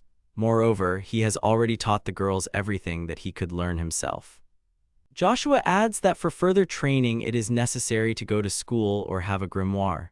Merc snorts discontentedly and says that he does not want to leave the village, and asks to give a grimoire. The guy answers that he does not know how to make grimoires. After all, he can't do everything in the world, but he promises to definitely buy a book when he goes to the city. In human cities, as he thinks, all sorts of grimoires should be sold.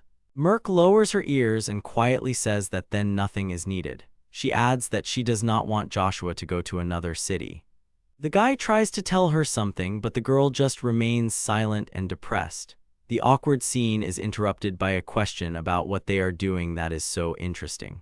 Met has returned from hunting and is holding a large boar on her shoulder. She says that the girls have dressed up nicely and throws her catch on the ground. Merc explains that Joshua made him and Asuha matching clothes. Met says that now she wants a new outfit too. The werewolf says sarcastically that such clothes won't suit her. After all, they and the Tengu are magicians, but the demon is not, so she has no business here. This angers Met. She exclaims that in fact anything would suit her. She is such a beauty. The guy says that since she wants it so much, he will, of course, make new clothes for her. The girl, delighted, asks again if this is really so. But then, despite the joy, he freezes and falls into deep thought. Merc and Asuka are tensely silent. Joshua mentally sums up that she may want clothes, but she hardly knows what kind. Having finally made up her mind, Met asks him to make her clothes that Joshua himself considers suitable for her. The guy asks again if she really wants him to choose himself. The girl happily confirms this. Joshua says he doesn't even know how to approach this problem. From his point of view, Met is fine with the clothes she's wearing now, and her armor is fine too. Then the demon gets an idea. She says she wants clothes that brides wear at weddings. People wear special clothes at weddings, don't they? The werewolf and Tengu look at her with displeasure. The guy confirms that yes, they do wear them, and if he wants to, he will do it. Merc and Asuha immediately declare that they also need brides' dresses, which puts Joshua into a slight stupor. The girls start to chatter, interrupting each other. Met says that she is actually getting married, and she won't let anyone else wear that. The others categorically disagree with her. The guy, tired of the squabble, finds it easier to just agree. Elijah comes up to them and asks what Joshua is doing. The guy explains that the girls had an argument about clothes. Elijah is outraged and demands that they stop making him uncomfortable. She says that their behavior will make Joshua hate them, but he immediately says that he won't do that, even if they treated him worse. The princess takes the guy's hand in her palms and says that she loves him very much. She smiles sweetly and blushes a little. Joshua awkwardly replies that he does too, and then, under the heavy gaze of the others, he corrects himself and adds that of course he loves everyone else too. Met says indignantly that Ilia is ahead of them all again. However, the princess categorically states that she does not understand what is being discussed, and there is no need to denigrate the dignity of others. She also adds that the boy can no longer stand their childishness. These words cause fear in Asuha. Elijah says that if the other girls are not as smart and mature as she is, Joshua will never accept them. This immediately starts a squabble over who is really an adult and who is still a child. Joshua thinks that before he could blink, he was already leading the half-humans. He recalls that recently a couple of demons came to him to ask permission to arrange a wedding. It seems Joshua has stopped just doing things for them with magic. Now he is asked to give his opinion on some pretty important and personal decisions. The guy is certainly happy that he can be of use to others. However, Joshua is worried. He is tormented by the question of whether he will be able to protect everyone, occupying such an important position. Since the moment he appeared in this place, the guy has already managed to become attached to everyone, and if he stays, he will continue to work with all his might for the good of the settlement. Joshua remembers how he himself was betrayed by his own comrades. He is not very good at traveling and probably would not survive on his own, and he cannot fight as well as the others. The guy asks himself if he can do anything befitting a leader of a coalition. A call pulls him out of his deep thoughts. Ilia asks worriedly if Joshua feels unwell. He replies that nothing of the sort happened. Merc reproaches the princess for being too scary just now, and that is why the boy was so scared. Ilia is thrown off balance by this accusation. She tells Joshua, frightened, that this can't be, as if she wants confirmation, and the guy kindly replies that everything is fine and he was just thinking. He asks the girls not to quarrel and promises to make them any clothes they want. Elijah smiles and thanks Joshua for his efforts.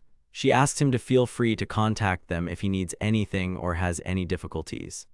Met echoes her enthusiastically and sincerely. In a fit of emotion, she first calls the guy her husband, but then immediately corrects herself and changes husband to comrade. She assures that for Joshua's sake they are ready to do whatever it takes. Merc says that he will also help him, and therefore there is no need to keep all the worries to himself. Asuha also expresses her readiness to cope with any difficulty that arises. Joshua smiles and thanks them. Suddenly, his attention is drawn to a strange sound, which makes everyone look around warily in search of the source, listening intently to their surroundings. Seisan runs up to them with desperate cries. The guy asks her what's going on.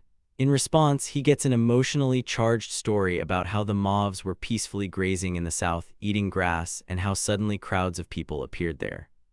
And orcs were chasing them. This news seriously frightens the listeners. Seisan states without hesitation that these goblins clearly belong to the demon lord's army, which sends a chill through Joshua's soul as a sudden and ominous realization strikes him. Without wasting a second, he quickly rushes from his place and rushes towards the exit of the village, completely ignoring Ilia's insistent cry calling for him to stop. Already running, the guy remembers how he watched the movements of the demon lord's army from a distant position.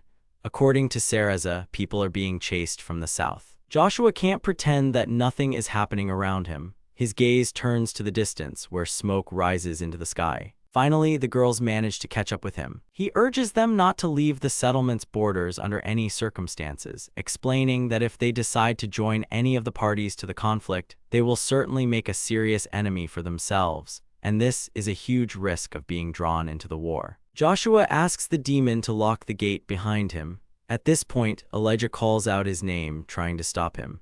The girl tries to convince him that it is too dangerous to go alone, but the guy, in turn, reminds him that if the half-humans decide to side with the people, they will certainly go against the demon lord and put themselves in mortal danger. Joshua's mind is filled with terrifying images of possible consequences, dark visions of how this conflict could end for everyone involved. The boy demands that his friends remain where they are and not move until he returns, and despite their objections and calls, he rushes forward headlong without turning around. The wagon with the fugitives desperately tries to hide from pursuit, but the orcs do not lag behind. Joshua appears in their path. He shouts for the people to run north, and in the meantime he will try to buy them time. The driver only has time to briefly thank him. With the help of a spell, the guy erects an impressive fence behind himself, and almost immediately the pursuit reaches him. With wild cries, the orcs rush on the trail. The leader urges them on, calling on them not to miss a single fugitive. However, when they encounter an obstacle, they are perplexed. The man standing in the middle of the field, completely alone, looks like a mockery to them. They call him a fool. They shout that whole mountains have been dealt with like him. Their wild laughter frightens Joshua. But he must cope. Gathering his will into a fist, the boy shouts at the orcs to try if they can. He threatens to take them all with him. To which he receives the answer that only he will say goodbye to life here. The monsters rush to attack. Joshua waits until they come close enough. The plan is simple. As soon as the opponents get close enough, the guy will lower the prepared structure and block the movement. If it doesn't work, then he will really be the only one who dies. However, Ilia doesn't allow him to wait for the right moment. The girl says that the guy's enemies are her enemies too, and no matter how strong they are, she will fight. Ilia unsheaths her katana. She tells Joshua not to keep his suffering to himself, and then they will bear this burden together. And just as the boy once saved his friends, so now they will help him. Elijah says that Joshua's enemies are her enemies too. She steps forward, drawing her katana, and says that they will now help the boy just as he once saved them. Inspired by her own words, the princess completely forgot herself. An orc appears behind her and makes a wide swing with his weapon. Joshua warns her with a loud cry. Ilia deftly turns around and knocks down the attacker with a powerful blow. She menacingly says that if the orcs perish now, she will not pursue them. However, the proposal does not have the desired success. The monsters are confident in their own strength. These two do not seem to them a serious threat. They rush to the attack, intending to deal with the defenders of the people. The boy understands that a battle is inevitable. However, because Ilia does not have a horn, the orcs will not think that she is a demon. This means that the half-humans will not be involved in the war against the demon lord. Joshua creates arrows using magic. The guy asks Ilia to be careful and says that he will lure the enemies. The girl answers that she understands everything and cheerfully enters the battle. Watching her, Joshua concludes that she really didn't understand anything. Ilia continues to fight an unequal battle, and the guy aims arrows at the orcs. Many of them are already seriously wounded, and the girl asks if they are going to continue the fight. However, surrendering to humans is an insult to the orcs. They declare that they will not lose to someone like her and attack again. Suddenly, the sound of many crossbows being cocked at the same time is heard.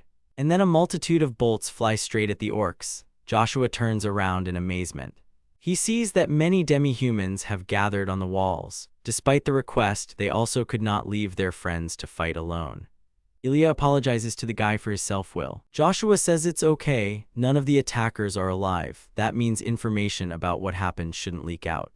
The guy says that everything is well done. Ilia smiles. Joshua, meanwhile, thinks that the orc squad that has not returned will arouse suspicion, and that will lead to a new squad being sent out to find out what is going on, and then the existence of this place will soon become clear.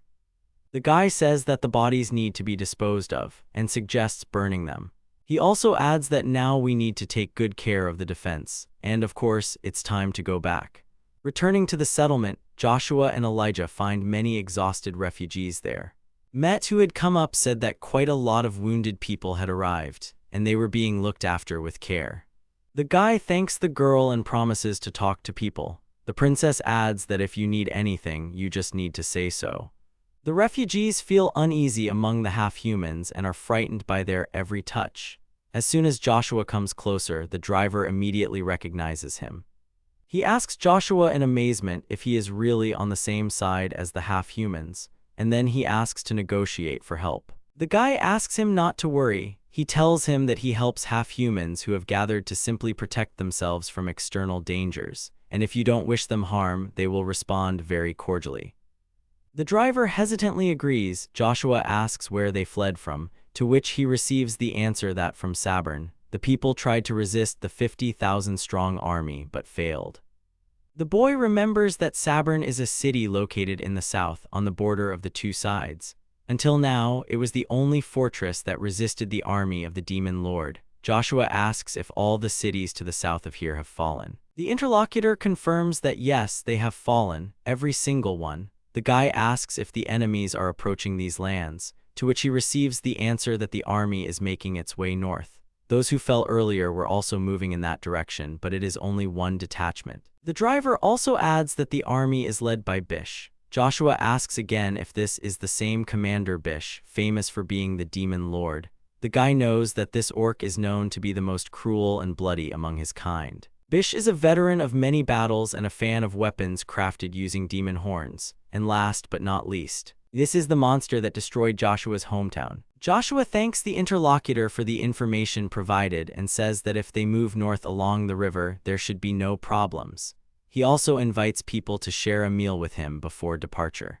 The guy adds that the travelers will also be provided with enough food for the road. His interlocutor cannot believe his ears and thanks him for the care shown. Then he realizes that he still does not know how to address his new acquaintance. Joshua introduces himself. The boy introduces himself as Barik, Lord of Sabern, and thanks him again. The young men shake hands. Humans and demihumans begin to eat. Merc watches what's happening. The guy asks what happened. The girl replies that she hasn't seen other people besides Joshua for a long time, so she's watching. The guy accepts the answer but doesn't fully believe it. The werewolf seems to be waiting for something. Barik feels uncomfortable. While everyone else is calmly eating and doing their own thing, he stares at his plate with tension. Finally, having decided on something, the boy suddenly stands up and, despite attempts to stop him, heads towards the cart. Joshua watches him in surprise and then asks what happened. Barik takes out a massive box. He says that he can't do that, otherwise God will never forgive them for this. One of his companions says that in that case they will have nothing to oppose the army with if something happens. The Lord shouts that in that case he will stand against the army alone, and calls Joshua. He opens the box and tells the guy to take its contents. Joshua is shocked by what he sees. There is a small figure looking at them from the box. At first the boy thinks it's a human, but then he notices the characteristic features and recognizes the baby as a Cadillac child. Barik explains that although the humans failed to defend themselves, they hope to replenish the military budget by selling the child. Lord says dejectedly that he eventually realized that he was on the verge of doing something terrible, and neither God nor himself would ever forgive him for it. Joshua, on the other hand, is happy. He says it's great. He assumes he knows whose baby it is and offers to leave it here. Merc examines the child carefully. Barik says that half-humans also have families. The guy agrees to fulfill the request. Joshua uses magic to create several swords and hands them to the Lord. He says that he noticed the lack of weapons, and now they need to fend for themselves. Barik looks at the swords in amazement. He apologizes for having to go to such lengths for him and his men. The Lord also asks how this came about. The guy replies with a smile that it's just the magic of creation. Smoke rises into the sky over the rooftops. Inside one of the buildings, friends sit at an empty table. Joshua takes the floor. He apologizes for calling everyone together so suddenly, and the conversation will turn to the army of the Demon Lord. Met says that everything has been decided long ago. The half-humans will fight no matter what. The guy answers that he knows about it, however, he wants to avoid a fight if possible. Everyone looks at him with interest. Joshua says it would be much better if they could come to a non-aggression pact. Ilia says she agrees with his approach, and if there is a way to avoid shedding blood, then we should try to do just that. Met hesitantly agrees but points out that they, the demons, thought the same way in the old days. Therefore, one cannot simply trust the enemy. Joshua agrees and says that they will prepare for many possible developments. The guy says that their defense is already very strong. However, it seems to him that if they have to give battle, it would be better to do it outside the settlement. Ilia is puzzled by this approach. She believes that they are safer behind the walls. The boy agrees with this. However, there is one important point. If the battle drags on, then over time the resources will begin to deplete. The food will eventually run out and the water can be poisoned, causing many to get sick. And in that case, many deaths will be inevitable. The battle of endurance will begin, everyone will need food and water, and perhaps it will no longer be possible to leave the walls. Joshua believes that a preemptive strike is needed, farther away from the village, then all risks will be minimized. Of course, if the outcome is unsuccessful, the detachment will be in the enemy's palm, but at least the children and the elderly will be safe. Met supports him, noting that it will be easier to shoot from crossbows at close range. Merc adds that werewolves move much faster in the wild. The guy notes that the local half-humans show themselves better on the outside. Joshua suggests that the main force of the troops sent will be orcs. They are physically very strong, but their speed and skills in using magic leave much to be desired.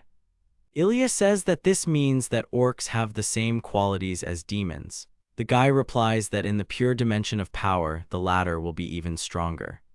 Joshua explains that all of the orcs' equipment is made of common metal, while all of the Fender Coalition warriors' armor and weapons are made of purple metal. The only thing the demons are inferior in is numbers and experience. The orcs are very persistent and will move forward despite the risk of death, and this is amazing. Besides, Bish himself is their commander. The guy says that both options carry serious risks. Therefore, it is important for him to hear the opinions of others. The assembled people are tensely silent, considering the information offered. Met says it's better to hit the enemy than wait for him to do it first, so she likes Joshua's plan. Merc and Asuka are silent, but Cereza, on the contrary, is against it. She is tired of running back and forth. That is why she thinks it is better to sit behind the walls and let things happen. Merc asks her if she really wants to become the orcs' bed again. Cereza hesitates, but eventually admits that if the orcs get to them, there will be nowhere to run, so she changes her mind and says she votes for a surprise attack. Joshua thanks them all. The guy says that in that case, it is necessary to start training. For Ilia and Met, it must be physical. Merc guy says that she needs to develop her healing abilities. The werewolf promises that she can be relied upon because she will become better. Asuka Joshua asks not to abandon the power of the wind because it can play an important role in the future. Tengu agrees. The guy says that of course he will try too. Joshua suggests getting ready. The friends get up from the table and go outside. Hour it has come. Under Met's guidance, the demons practice crossbow shooting at targets. The girl takes the matter very seriously and demands that those who have problems with the aim repeat until they get accurate hits. Joshua finds her approach quite strict. 3 months have passed since the rescue of a group of people. The Fender Coalition is trying to strengthen its army.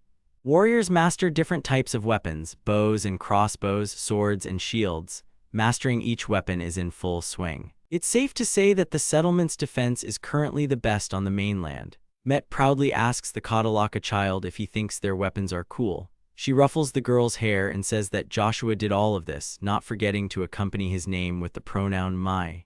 The boy smiles awkwardly. The other children call the girl to play. She hesitates a little. Finally, she gives in and enters the game. Met notes that even though the young captive doesn't say anything, it's still great that she's slowly starting to open up. The guy agrees with her. He adds that it was painful to see her cry in the first few days. The girl changes the subject and expresses surprise at Joshua's idea of making a hole around the castle. That's what she calls the moat. Met also likes that the walls are now reinforced with iron. She says that now everyone will have to reckon with them. The guy smiles contentedly. He notices that it is no longer scary to say that with such extensive development, even if the Demon Lord's army comes, the fortress will be able to withstand it.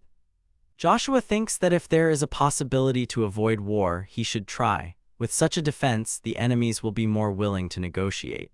And yet, it is necessary to think through the option in which war cannot be avoided. Meanwhile, the training goes on as usual and the girl dutifully gives orders. The guy continues to develop the idea and thinks that staying and defending from the inside would be a less preferable option. It would be much better to prepare for the battle from the outside. The baths are finished, clean, unclouded water shared between the races. Joshua says they can now enter. Met expresses joyful anticipation. She exclaims that their beloved village now has a real onsen. The guy says that it took time to strengthen the defense and attack force, and only now have they gotten around to the onsen. The demons are ready to try out a new form of relaxation and are actively undressing. Met makes a remark to them. She says that there are separate rooms for undressing. Finally, all the issues are settled and those who want to start going into the water. Met says that it's time for them to swim because she can't wait any longer. Ilia happily picks up on this and invites Joshua to join in. The guy doesn't really understand her desire. The princess adds that, in fact, they even prepared a special place for him. Joshua, frightened, asks what this means.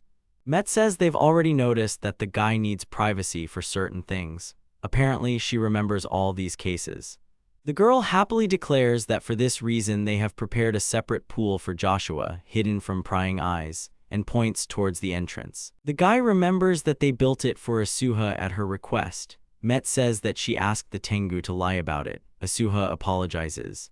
Tengu says she thought Joshua would have refused otherwise. The guy says he's glad, of course, but there's too much room for him. Ilia immediately says she'll go in with him, and there's just enough room for her. The princess states that her goal is to rub Joshua's back. Met immediately flares up and starts shouting that Ilia is up to her old tricks again. The other girls start to chime in that they want it too. Asuha offers the guy her services. He shyly replies that he can handle it himself just fine. After listening to this hubbub for a while, Joshua makes a decision. But then he freezes. A terrible picture of the consequences of an unsuccessful battle that has not yet happened emerges in his mind. In a painful vision of everything, his friends and comrades are dying. The guy apologizes to Ilia and says that he still has some things to do. The girl, puzzled, asks if this is true, and then immediately apologizes in case their behavior somehow offended her. Joshua says everything is fine and asks the girls to get some rest. He notes in his mind that he has once again imagined a terrible future. However, out loud he says only that he should continue preparing for a possible war. Left alone, the boy really begins to prepare. Using the spell of creation over and over again, he creates more and more new weapons. Joshua remembers that ever since he came to this place, he has noticed something strange about himself. The boundaries of his vault are opaque. Very large objects and even ready-made structures can easily fit in there. The guy thinks that in a pinch he can even pull out the fortress fences. The storage can also be used to hide weapons and collect more arrows to use against enemies later. Joshua tells himself that he must think of many different tactics. Thoughts and ideas wander through his head, forming various complex chains. He endlessly thinks about what he can think of and create. The guy understands that even if he thinks everything through to the smallest detail, the anxiety will not go away, and peace will not come. Joshua wonders if they can win. The castle's defenses are at their highest level, but still, death is inherent in war, and war never changes. The guy remembers Bish, the commander of the Demon Lord's army. He uses the demon horn as his favorite weapon, and this is already one of the best equipment. It won't be easy to win in any case. That's why he has to create something else. Joshua tells himself again that he has to keep doing it until the ideal is achieved. The sky is gradually starting to darken. The guy is still sitting in the same place, and busy all themes same to him fits Elijah. Elijah tells the boy it's time to call it a day. Joshua weakly fights back, trying to say he hasn't done everything he wanted to yet. The girl addresses him by name again. Pressing his hand to his chest in a sincere gesture, Ilia asks to say at least something and promises to listen to everything. She says that the guy always comes to everyone's aid, and they, his friends, also want to try for him. Joshua, stumbling, says that he wants to too. The guy adds that this is exactly why he is scared. Elijah repeats the last word as a question. Joshua replies that he is afraid of losing them all. The guy says that before arriving in this place it was easier for him in some ways. At that time he had already lost his comrades, and there was nothing left to lose, but then they met.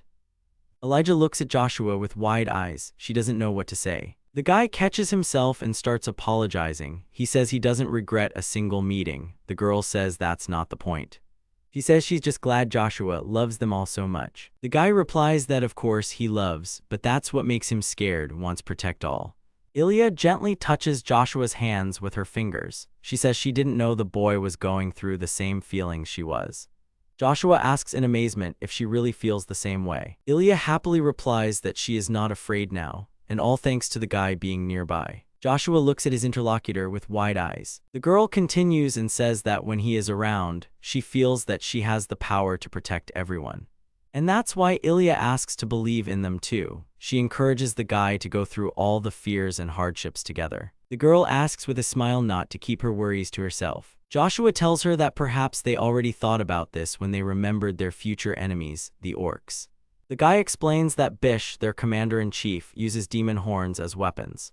Elijah, horrified, asks again about the demon's horns. Joshua replies that they are stronger than any metal in existence.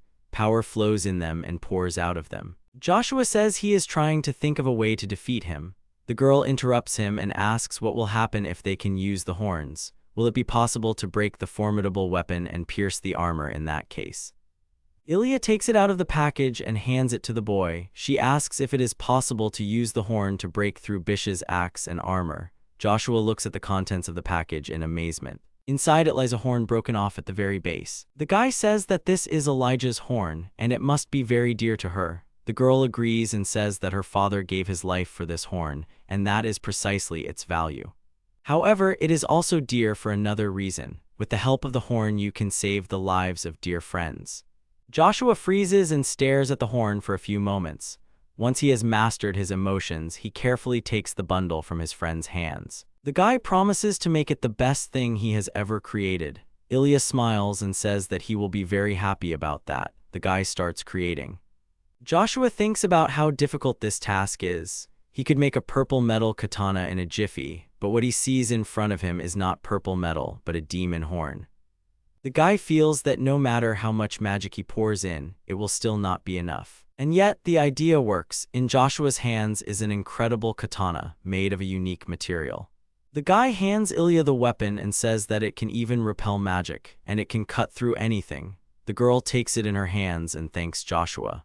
She says that now she will be able to protect everyone she cares about. Joshua enthusiastically echoes her and says that they will fight together. Elijah thanks him again, this time for the kind words. The girl says that Joshua should definitely rest now. The guy calmly agrees. It even seems to him that he will sleep peacefully this night. The next day, the lookouts spot visitors from the south. Someone with cat ears is heading straight for the village. Joshua asks again about the cat ears. Met says that it simply can't be. However, a squad of mercenaries is indeed heading towards the gate. The boy unmistakably recognizes the leader as Balon. However, the Cadillac is not looking at him, but at the young captive in Ilia's arms. Nea runs to the baby with a sob, calling her Lisa. The girl also hurries to meet her. The sisters hug and cry. Joshua says that the girl is theirs after all, thus voicing his guess. Balon says that everything is correct. The little captive is his daughter. The mercenary says he thought his daughter was already dead, but now he sees her again. Balon remembers letting people go along this path. He seems to have figured out how the poor girl got to the village. The guy asks why they came. Cadillac is silent. Finally, he says that he has come to deliver a message from the pig general. Bish orders him to come and accept the homage of allegiance to the governor general. Joshua asks where he is now. Balon replies that he is 2 hours away. The army will be passing through the southern road. Cadillac turns to leave. He says that if there is something to say, it is better to do it in person. The mercenary calls his daughters and subordinates to set off on the return journey. Met says disappointedly that she was expecting at least words of gratitude. Joshua does not understand the true motive of the Cadillac at all. However, from now on he is on the side of their enemies, and this is worth accepting. The guy says that they should act according to the plan. Joshua tells everyone to tell everyone that only a small detachment should remain in the village, and everyone else should start preparing for the sortie. The army advances to meet Bish. Elijah addresses Joshua. She reports that everyone has taken their positions. The guy thanks her. The coalition army will act according to a pre-prepared plan. Demons and werewolves were scattered in the forest on both sides. Archers and crossbowmen are located in the rearguard. Each squad has an equipped golem at the front. Met cheerfully declares that she is no longer afraid to walk. Joshua agrees with her. He thinks that everything that could be done to win has been done. However, it is worth trying to negotiate with the opponent first. Perhaps in this way it is possible to avoid a massacre. All that remains is to wait, and waiting is the worst thing here. Someone grabs the guy by the hand. Joshua looks up and sees Elijah. Met and Merc are standing nearby. The guy smiles. An army of orcs comes out to meet them. Mercenaries are next to them. Balon looks at them indifferently, while Nia, on the contrary, looks away in shame. The orc commander asks Joshua and the others who they are. He finds the company of humans and demihumans interesting. The guy gives his name and introduces himself to the main Fender coalition. Bish asks again. Joshua clarifies that this is a coalition of half-humans. Balon is silent, looking away from them. Bish said he understood. They are the same half-humans from the big castle. The orc intends to state his demands as directly as possible. Bish orders them to bow their heads and become his vassals. Joshua confidently replies that the coalition does not intend to submit to the orcs, but they are not interested in entering the battle either. The guy says they can share food and water if necessary, but Bish just laughs, mockingly asking if they are really bargaining with him. However, he agrees to the deal if the settlement gives him 10 demons annually. then there can be no bloodshed. The orc explains that the demon's horns are strong and he wants to use them for his weapon. Joshua replies that this won't do, and the coalition won't give up anyone. Bish asks if the guy is really going to contradict him. Balon intervenes in the conversation. He offers to take Joshua himself. The guy is a valuable resource, being a skilled mage of creation, and he will be able to make weapons better than the demon horns. The general asks again if this is really the man in question. Kaitaku answers affirmatively and guarantees the benefit. Balon says that there is no one like Joshua, neither among humans nor among half-humans, and in the whole world. The guy wonders if the mercenary is trying to help them in this way. He is also seriously considering the offer to surrender. The longer he thinks about the possible benefit for all his friends, the more advantageous such conditions seem. Joshua is about to come closer, but Elijah grabs his hand and says that he will not let him go anywhere alone. The girl says that she would agree to see him only occasionally, but orcish captivity is unthinkable. The guy tries to convince her that the conditions are not bad. Joshua says that the half-humans have helped him in many ways. They have tried for his sake and for the common good, in every situation they have experienced. Elijah, in despair, says that he cannot allow the boy to sacrifice himself. The girls start shouting in turn that the orcs with such a request can get lost, and each one does not miss the opportunity to reclaim her rights to the guy. The princess says that it hurts her to watch this, because none of them should say such things in front of Joshua's legal bride. Met says that even though she judges the others, she is no better, and she even called herself an adult. Elijah replies that she is an adult. The guy tiredly says that now is not the time for such things. In any case, no one would even think of giving up Joshua. Elijah chides Balon, asking how he could even offer such a thing. Bish laughs mockingly and says that he did not want a bargain in the first place. The general adds that all this bargaining is of no use to him since he can take all the horns right now. He gives the orcs an order, urging them to bring the heads of those who resist. Met steps forward, brandishing her weapon. She baits her opponent into action, demanding that he entertain her. The girl enters the fight, striking with incredible force. The orcs are slightly confused. Bish points to Met and says that he wants her horn. He also gives the order to spare no one to finish them all. The general gives the order to deal with the hidden units. Joshua concludes that they have been exposed, but not all is lost. Met shouts to Ilia that she will protect the boy, and so the princess can enter the battle. Ilia agrees and says that she is counting on her friend. Ilia rushes forward, striking blow after blow. She does not hesitate and spares no one. The orcs begin to tremble in fear. Nevertheless, the battle continues. Met, as promised, desperately protects Joshua. Ilia fights almost completely surrounded. Bish shouts a battle cry and shouts at his soldiers, reminding them that they are fighting only half-humans. The general demands that the orcs make their opponents feel shame. Met turns around, not understanding what is happening. Joshua notes that there is too much noise behind them. The orc runs back and calls for Bish in panic. He tells them that something bad has happened. The Kaitaku have betrayed them and their flank is now under attack. The guy is at a loss. Now he completely no longer understands what Balon was guided by. Merc runs out of the forest and calls Joshua. She asks what is the best thing to do now. No one not expected similar turn events. Joshua still doesn't understand what Balon is trying to achieve. The guy asks Merc to tell everyone not to attack the mercenaries. It's time to implement the plan. The girl nods affirmatively.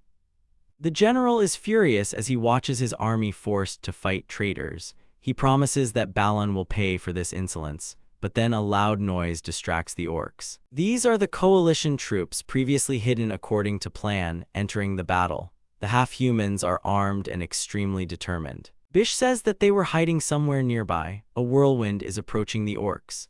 Asuka, using air magic, was able to raise clouds of dust and small stones from the ground, forcing the enemies to squint and hide their faces.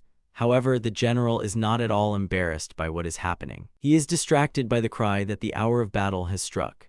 The big words belong to Ilia. With characteristic nobility, she immediately adds that if Bish retreats this second, he will save his life. However, the general does not need leniency. He says that he is the king of all orcs. Bish says his power will be enough to bury the demon lord himself. His dark silhouette looms over the pile of other orcs. The general declares that he will not lose to a human female. The girl says that she is actually a demon. and it was Bish who broke and took her horn.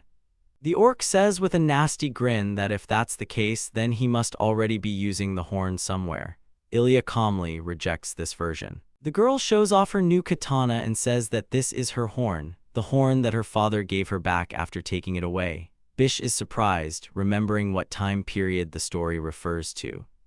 The general remembers the demon chief. He says that Alter is a coward and ran away with the horn after issuing a challenge. Bisha is amused by the fact that he has now met the chief's daughter. Ilia says that her father never ran away but returned the horn for her sake, but the orc is adamant. Bish says that Alter couldn't even protect his own horn, and then he ran away and only his heels flashed. Ilia is shaking with hatred and resentment. The orc raises his weapon and demands that the girl look at him. Bish shows the tied demonic horn. It once belonged to Ilia's father, but in the hands of the orcs it caused many injuries to the half-humans. The orc says that the girl will suffer the same fate, and he will attach her horn somewhere in the same place. Ilia can't take it anymore and strikes first, but the magical katana doesn't seem to do any damage to Bish. He teases his rival, mimicking a cry of fear. The girl's anger openly amuses him. Bish says that a lot of blood rushed to her head without a horn. Ilia strikes blow after blow, frantically demanding the return of her father's horn. She screams that Bish has no right to possess it. Unfortunately, her blows seem to miss their target but only bounce off the villain. The general says that the village elder was weak. The orc says that he failed to protect his people or himself, only his daughter's horn, and if he had lived, he would have only destroyed his people even more. Tears well up in Ilia's eyes. She screams heartrendingly that none of this is true. Her father was not weak. Seeing the girl's state of mind, Met and Joshua try to shout at her. Bish provokes her, and there is no need to give in to this. But any arguments are powerless against the furious sweep, and Ilia does not hear them. Only with a furious cry does he try to put all his strength into another blow. The princess makes a mistake. One moment of hesitation is enough for the orc to guess the moment for a counterattack. Ilia does not have time to do anything to counter this. Joshua uses a crafting spell to create a wall. A powerful blow falls on the erected barrier, which the latter cannot withstand, and with a terrible roar flies apart into large and small fragments. Some of these fragments fly into Ilia at high speed, causing painful injuries. The boy rushes to her and kneels. Ilia apologizes. Joshua says that she is alive, and that is the most important thing. It seems that breaking through the general's armor will not be so easy. The boy adds that he will create a hole in his defense. The girl tries to object, but Joshua calms her down. He says that they will have to hit right into the gap and also reminds that together they will definitely win. Revived, Ilia stands up and lifts his katana again. The boy says that they will defeat the orc. Bish declares that no amount of effort will bring victory. They are weak and cannot cope with the general. His arrogant speech is cut short by an explosion almost in his face. It was Joshua who threw a bag of gunpowder in his direction and then lit it with an arrow. However, it seemed like no damage had been done to the orc at all. Bish grinned and said that these tricks didn't work on him. The general calls himself the strongest, but almost immediately loses this confidence. Ilia strikes again, but the orc blocks it with his own weapon. The princess's new failure pleases Bish. Met tries to rush to help, but is pushed back by another orc. Joshua looks around and notes that overall the situation is a win-win. The coalition army is winning. All that remains is to defeat Bish and take revenge on him for Elijah's father. The general laughs and says that a demon without a horn has no power. Ilia squeezes the hilt of the katana, from which blood flows in thin streams. The boy tries to stop her and desperately shouts that she won't succeed. He wants the princess to retreat for her own safety, but Ilia's resolve cannot be bent. The girl's new blows make Bish's expression change from mocking to tense and puzzled. He gets angry and asks where such strength comes from. Thin streams of blood start moving unusually around the blade. Met and Joshua notice this, and the boy assumes that the katana is sucking in the blood of its owner. Ilia screams frantically. Bish exclaims that this cannot be. He is unable to hit. The general screams that he is the king of all orcs, and he is invincible. Gritting his teeth, he tries to hit the girl with a terrible roar. However, the blade of his axe colliding with the katana cracks. Elijah deals him the final, crushing blow, severing retribution. The orcs watch in horror as their invincible leader receives the last wound of his life, the slice of retribution. The defeated Bish lies on the ground in front of Ilia. His subordinates mumble something incoherently, trying to call the commander by name and proud rank. Their muttering is interrupted by a proud cry from Met. She shouts that the villain Bish has fallen at the hands of Lady Ilia and commands that the banner be raised. Immediately, banners proudly rise into the sky above the coalition army. The defeated orcs can only flee. The friends freeze as if not believing that everything is finally over.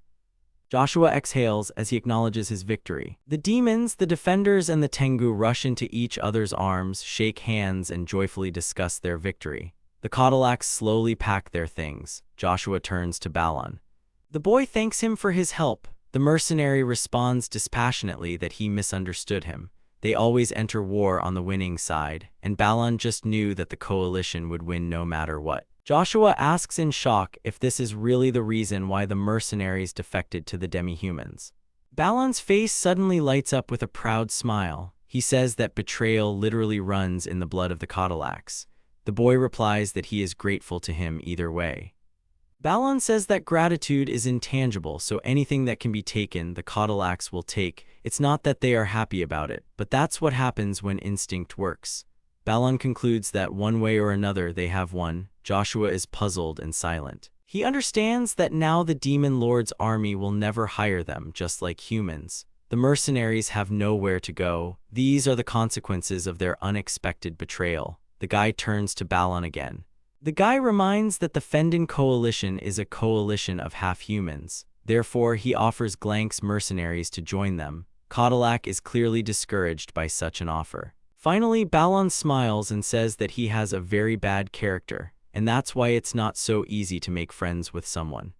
Joshua says that even so, mercenaries will always be welcomed with open arms, and even if they don't want to settle here, they will still be willing to share resources with them. Balon smiles slyly and says that in that case the boy should not forget those words. He warns that the Cadillacs are terrible egoists. So he asks to prepare for this in advance. The mercenaries finish packing and leave the battlefield. Joshua waves them goodbye. Ilia continues to stand over Bish's lifeless body, her eyes closed and her hands folded in a prayerful gesture. The guy comes closer and she comes to life a little. Joshua says that she was able to defeat the orc. The girl agrees but notes that it was a very strong opponent. Joshua confirms that Bish was not just strong, he was deadly strong. Nevertheless, Ilia managed to win, and at the same time avenge his homeland. The princess says that she did not do it alone. All this happened only thanks to her friends. If the girl did not have such support, she would have certainly lost. Ilia is crying. She holds her father's horn in her hands and says that he can finally come home. The guy notes with a smile that Balon took almost everything he had acquired, but he still decided to leave this horn. Repeating the dialogue that has already happened, the girl hands Joshua the horn and asks him to use it for the benefit of the village. But this time the guy says that it would be better if Elijah uses it herself. The horn should remain with her because it is important to her. The girl agrees. Met says she simply can't believe what happened. Even without support, the half-humans were terribly strong and didn't leave the orcs a single chance. Merc compliments her and says that it's all thanks to Joshua. The werewolf rubs against the guy's leg in an endearing way and says that Joshua is very smart. Asuha and Wiz stroke his head. Ilia smiles and agrees that all this became possible only thanks to the guy. She says that thanks to everything Joshua did for the half-humans, they were able to win. The guy objects. He says that they all tried very hard, and the victory belongs to each participant. Joshua smiles and sincerely thanks his friends. He invites them to return to the settlement. A day later, life in the settlement is gradually returning to normal. The Tengu sentries inform Joshua that they have flown around the far south and have not spotted any enemies. The boy thanks them for the work they have done. Finally, they can live a peaceful life. The boy says that today everyone will have a feast in honor of the victory. The guy thinks that before the feast he needs to make sure that there is enough of everything. He decides to walk around the village. A strange noise attracts his attention. As they get closer, it becomes clear that Met is the one training the demons to be first-class fighters. The girl shames the trainees for the fact that so many men cannot defeat her alone. That is why they need to train more. The girl notices Joshua and loses her temper. She happily rushes towards him and asks if he really dropped by to check on her. The guy awkwardly agrees. But his main goal is to see if there is enough of everything in the training halls. This is what the guy tells the stern trainer. Met happily reports that there is more than enough of everything, and Joshua has already done everything one could wish for. The guy asks to tell him if he needs anything else. The girl says that something has occurred to her. Joshua can't figure out what it is that she wants to tell him that is so important. Met blushes but doesn't answer. The boy says he doesn't understand anything. He says that if it's such an awkward topic, then it's okay to whisper it in her ear. The girl gets angry and says that Joshua is unbearably thick-skinned. She is irritated by how hopelessly the guy doesn't take hints. Nevertheless, she agrees. Met comes closer and quietly tells the boy in his ear that she wants from him children. Joshua is shocked by this statement and freezes. And the girl, as if wanting to finish him off, adds that she wants a lot of children. Unable to cope with the emotional load, Joshua lets out a ridiculous bleeding scream and rushes away. The guy asks himself with annoyance what happened and why he started making sounds like Sarasa. He mutters under his breath that he has completely lost his mind. Merc stops him and asks what happened. Joshua replies that he was just running. The girl asks how things are with the refrigerator. Merc says there's so much meat that it might start to melt. The guy says that in that case, they'd need to make the fridge bigger. The girl agrees with his conclusion and says that the boys are good at hunting. Therefore, they will soon need to decide on the daily harvest quota. Joshua notes that this is a reasonable idea. After all, if hunting is not restricted in any way, then the boars will stop being found nearby. Merc is called to decide this question.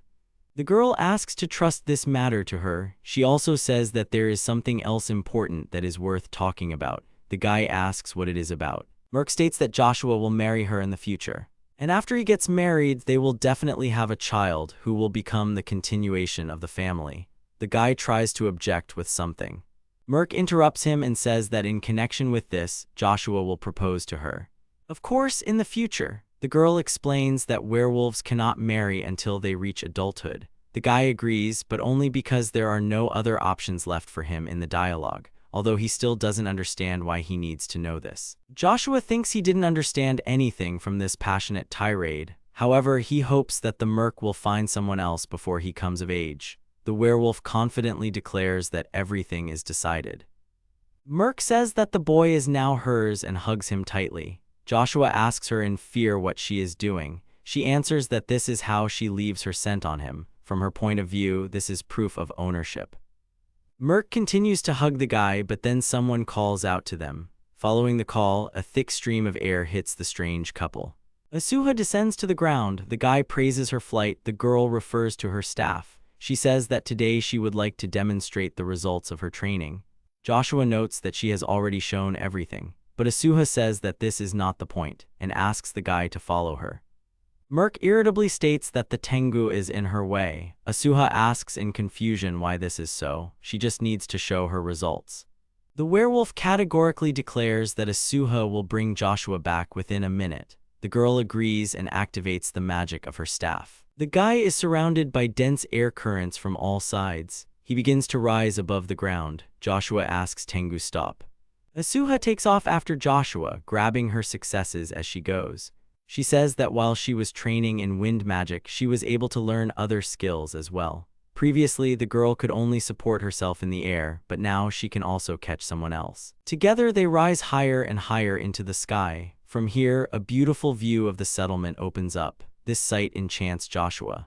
The boy enthusiastically praises the mesmerizing view. Asuha says that she heard from the girls that since Joshua's arrival, the village has begun to expand at a rapid pace. The guy replies that he simply created things using magic, and all the resources were collected by the villagers.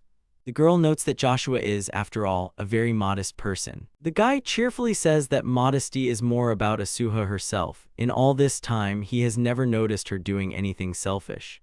Tengu asks if she asks for something selfish now, will Joshua grant it? The guy doesn't understand what is being discussed, but he answers positively. As long as he can fulfill the request, Asuka says that he should be able to handle it. The girl, like everyone before her, asks Joshua to become her husband, to which the guy blurts out a logical comparison. Asuha begins to convince him that she is different from the others. She promises not only to take care of Joshua, but also to never cause trouble. She also promises not to do this in front of others and hugs the guy. She says she will do this in similarly invisible places. Joshua is almost more concerned about this definition of invisible places than about the main topic of conversation. The guy starts to say that he understood everything, but the place for such things is not quite right. Asuha continues to insist and says that she wants the guy to understand her feelings for sure, because she loves him. Joshua tries to explain himself but is cut off mid-sentence. Something utterly frightening and disgusting is looking at them, like an ancient mask of an unusually ugly idol. The guy wonders what it was. It looks like a deadly aura of murderous intent. He turns around and sees some unimaginable monster looking at them from the ground. Joshua is scared, as if he saw the devil himself. The boy feels that something is wrong. A moment later, he realizes that the air is no longer holding him up. In front of his friends, Joshua begins to fall rapidly. In flight, he tries to understand what kind of terrible image appeared to him. Perhaps this is the same face from the legends. Devil Hanya. Before he could blink, Hanya, who is calling the boy's name. Addressed by Elijah, Joshua can't stand it anymore. The fall seems so pleasant to him. Maybe this is how he was supposed to die. As if through the thickness of water, a familiar voice is trying to reach the boy's consciousness. A voice calls Joshua by name and asks worriedly if he is okay. It takes a while to figure out where he is and what is going on around him. The guy comes to his senses. Ilia is happy and he asks how he stayed alive. The princess explains that the mauves with their soft fur saved him from death, and whiz. Joshua tiredly touches his face and says that he saw something terrible. However, he can't remember what exactly. The guy asks where the others are. Elijah confidently replies that all the others went together to make preparations for the feast. The guy says that's good. The girl agrees and adds that at this rate all the preparatory activities will be completed in a single moment. Joshua says that this means they will need to gather food for tomorrow. Elijah tells him not to worry and promises that they will gather everything themselves. The princess blushes and laughs loudly, holding the guy's hand. She assures him that now he will always be by her side. Joshua agrees and says that now they will always be by her side.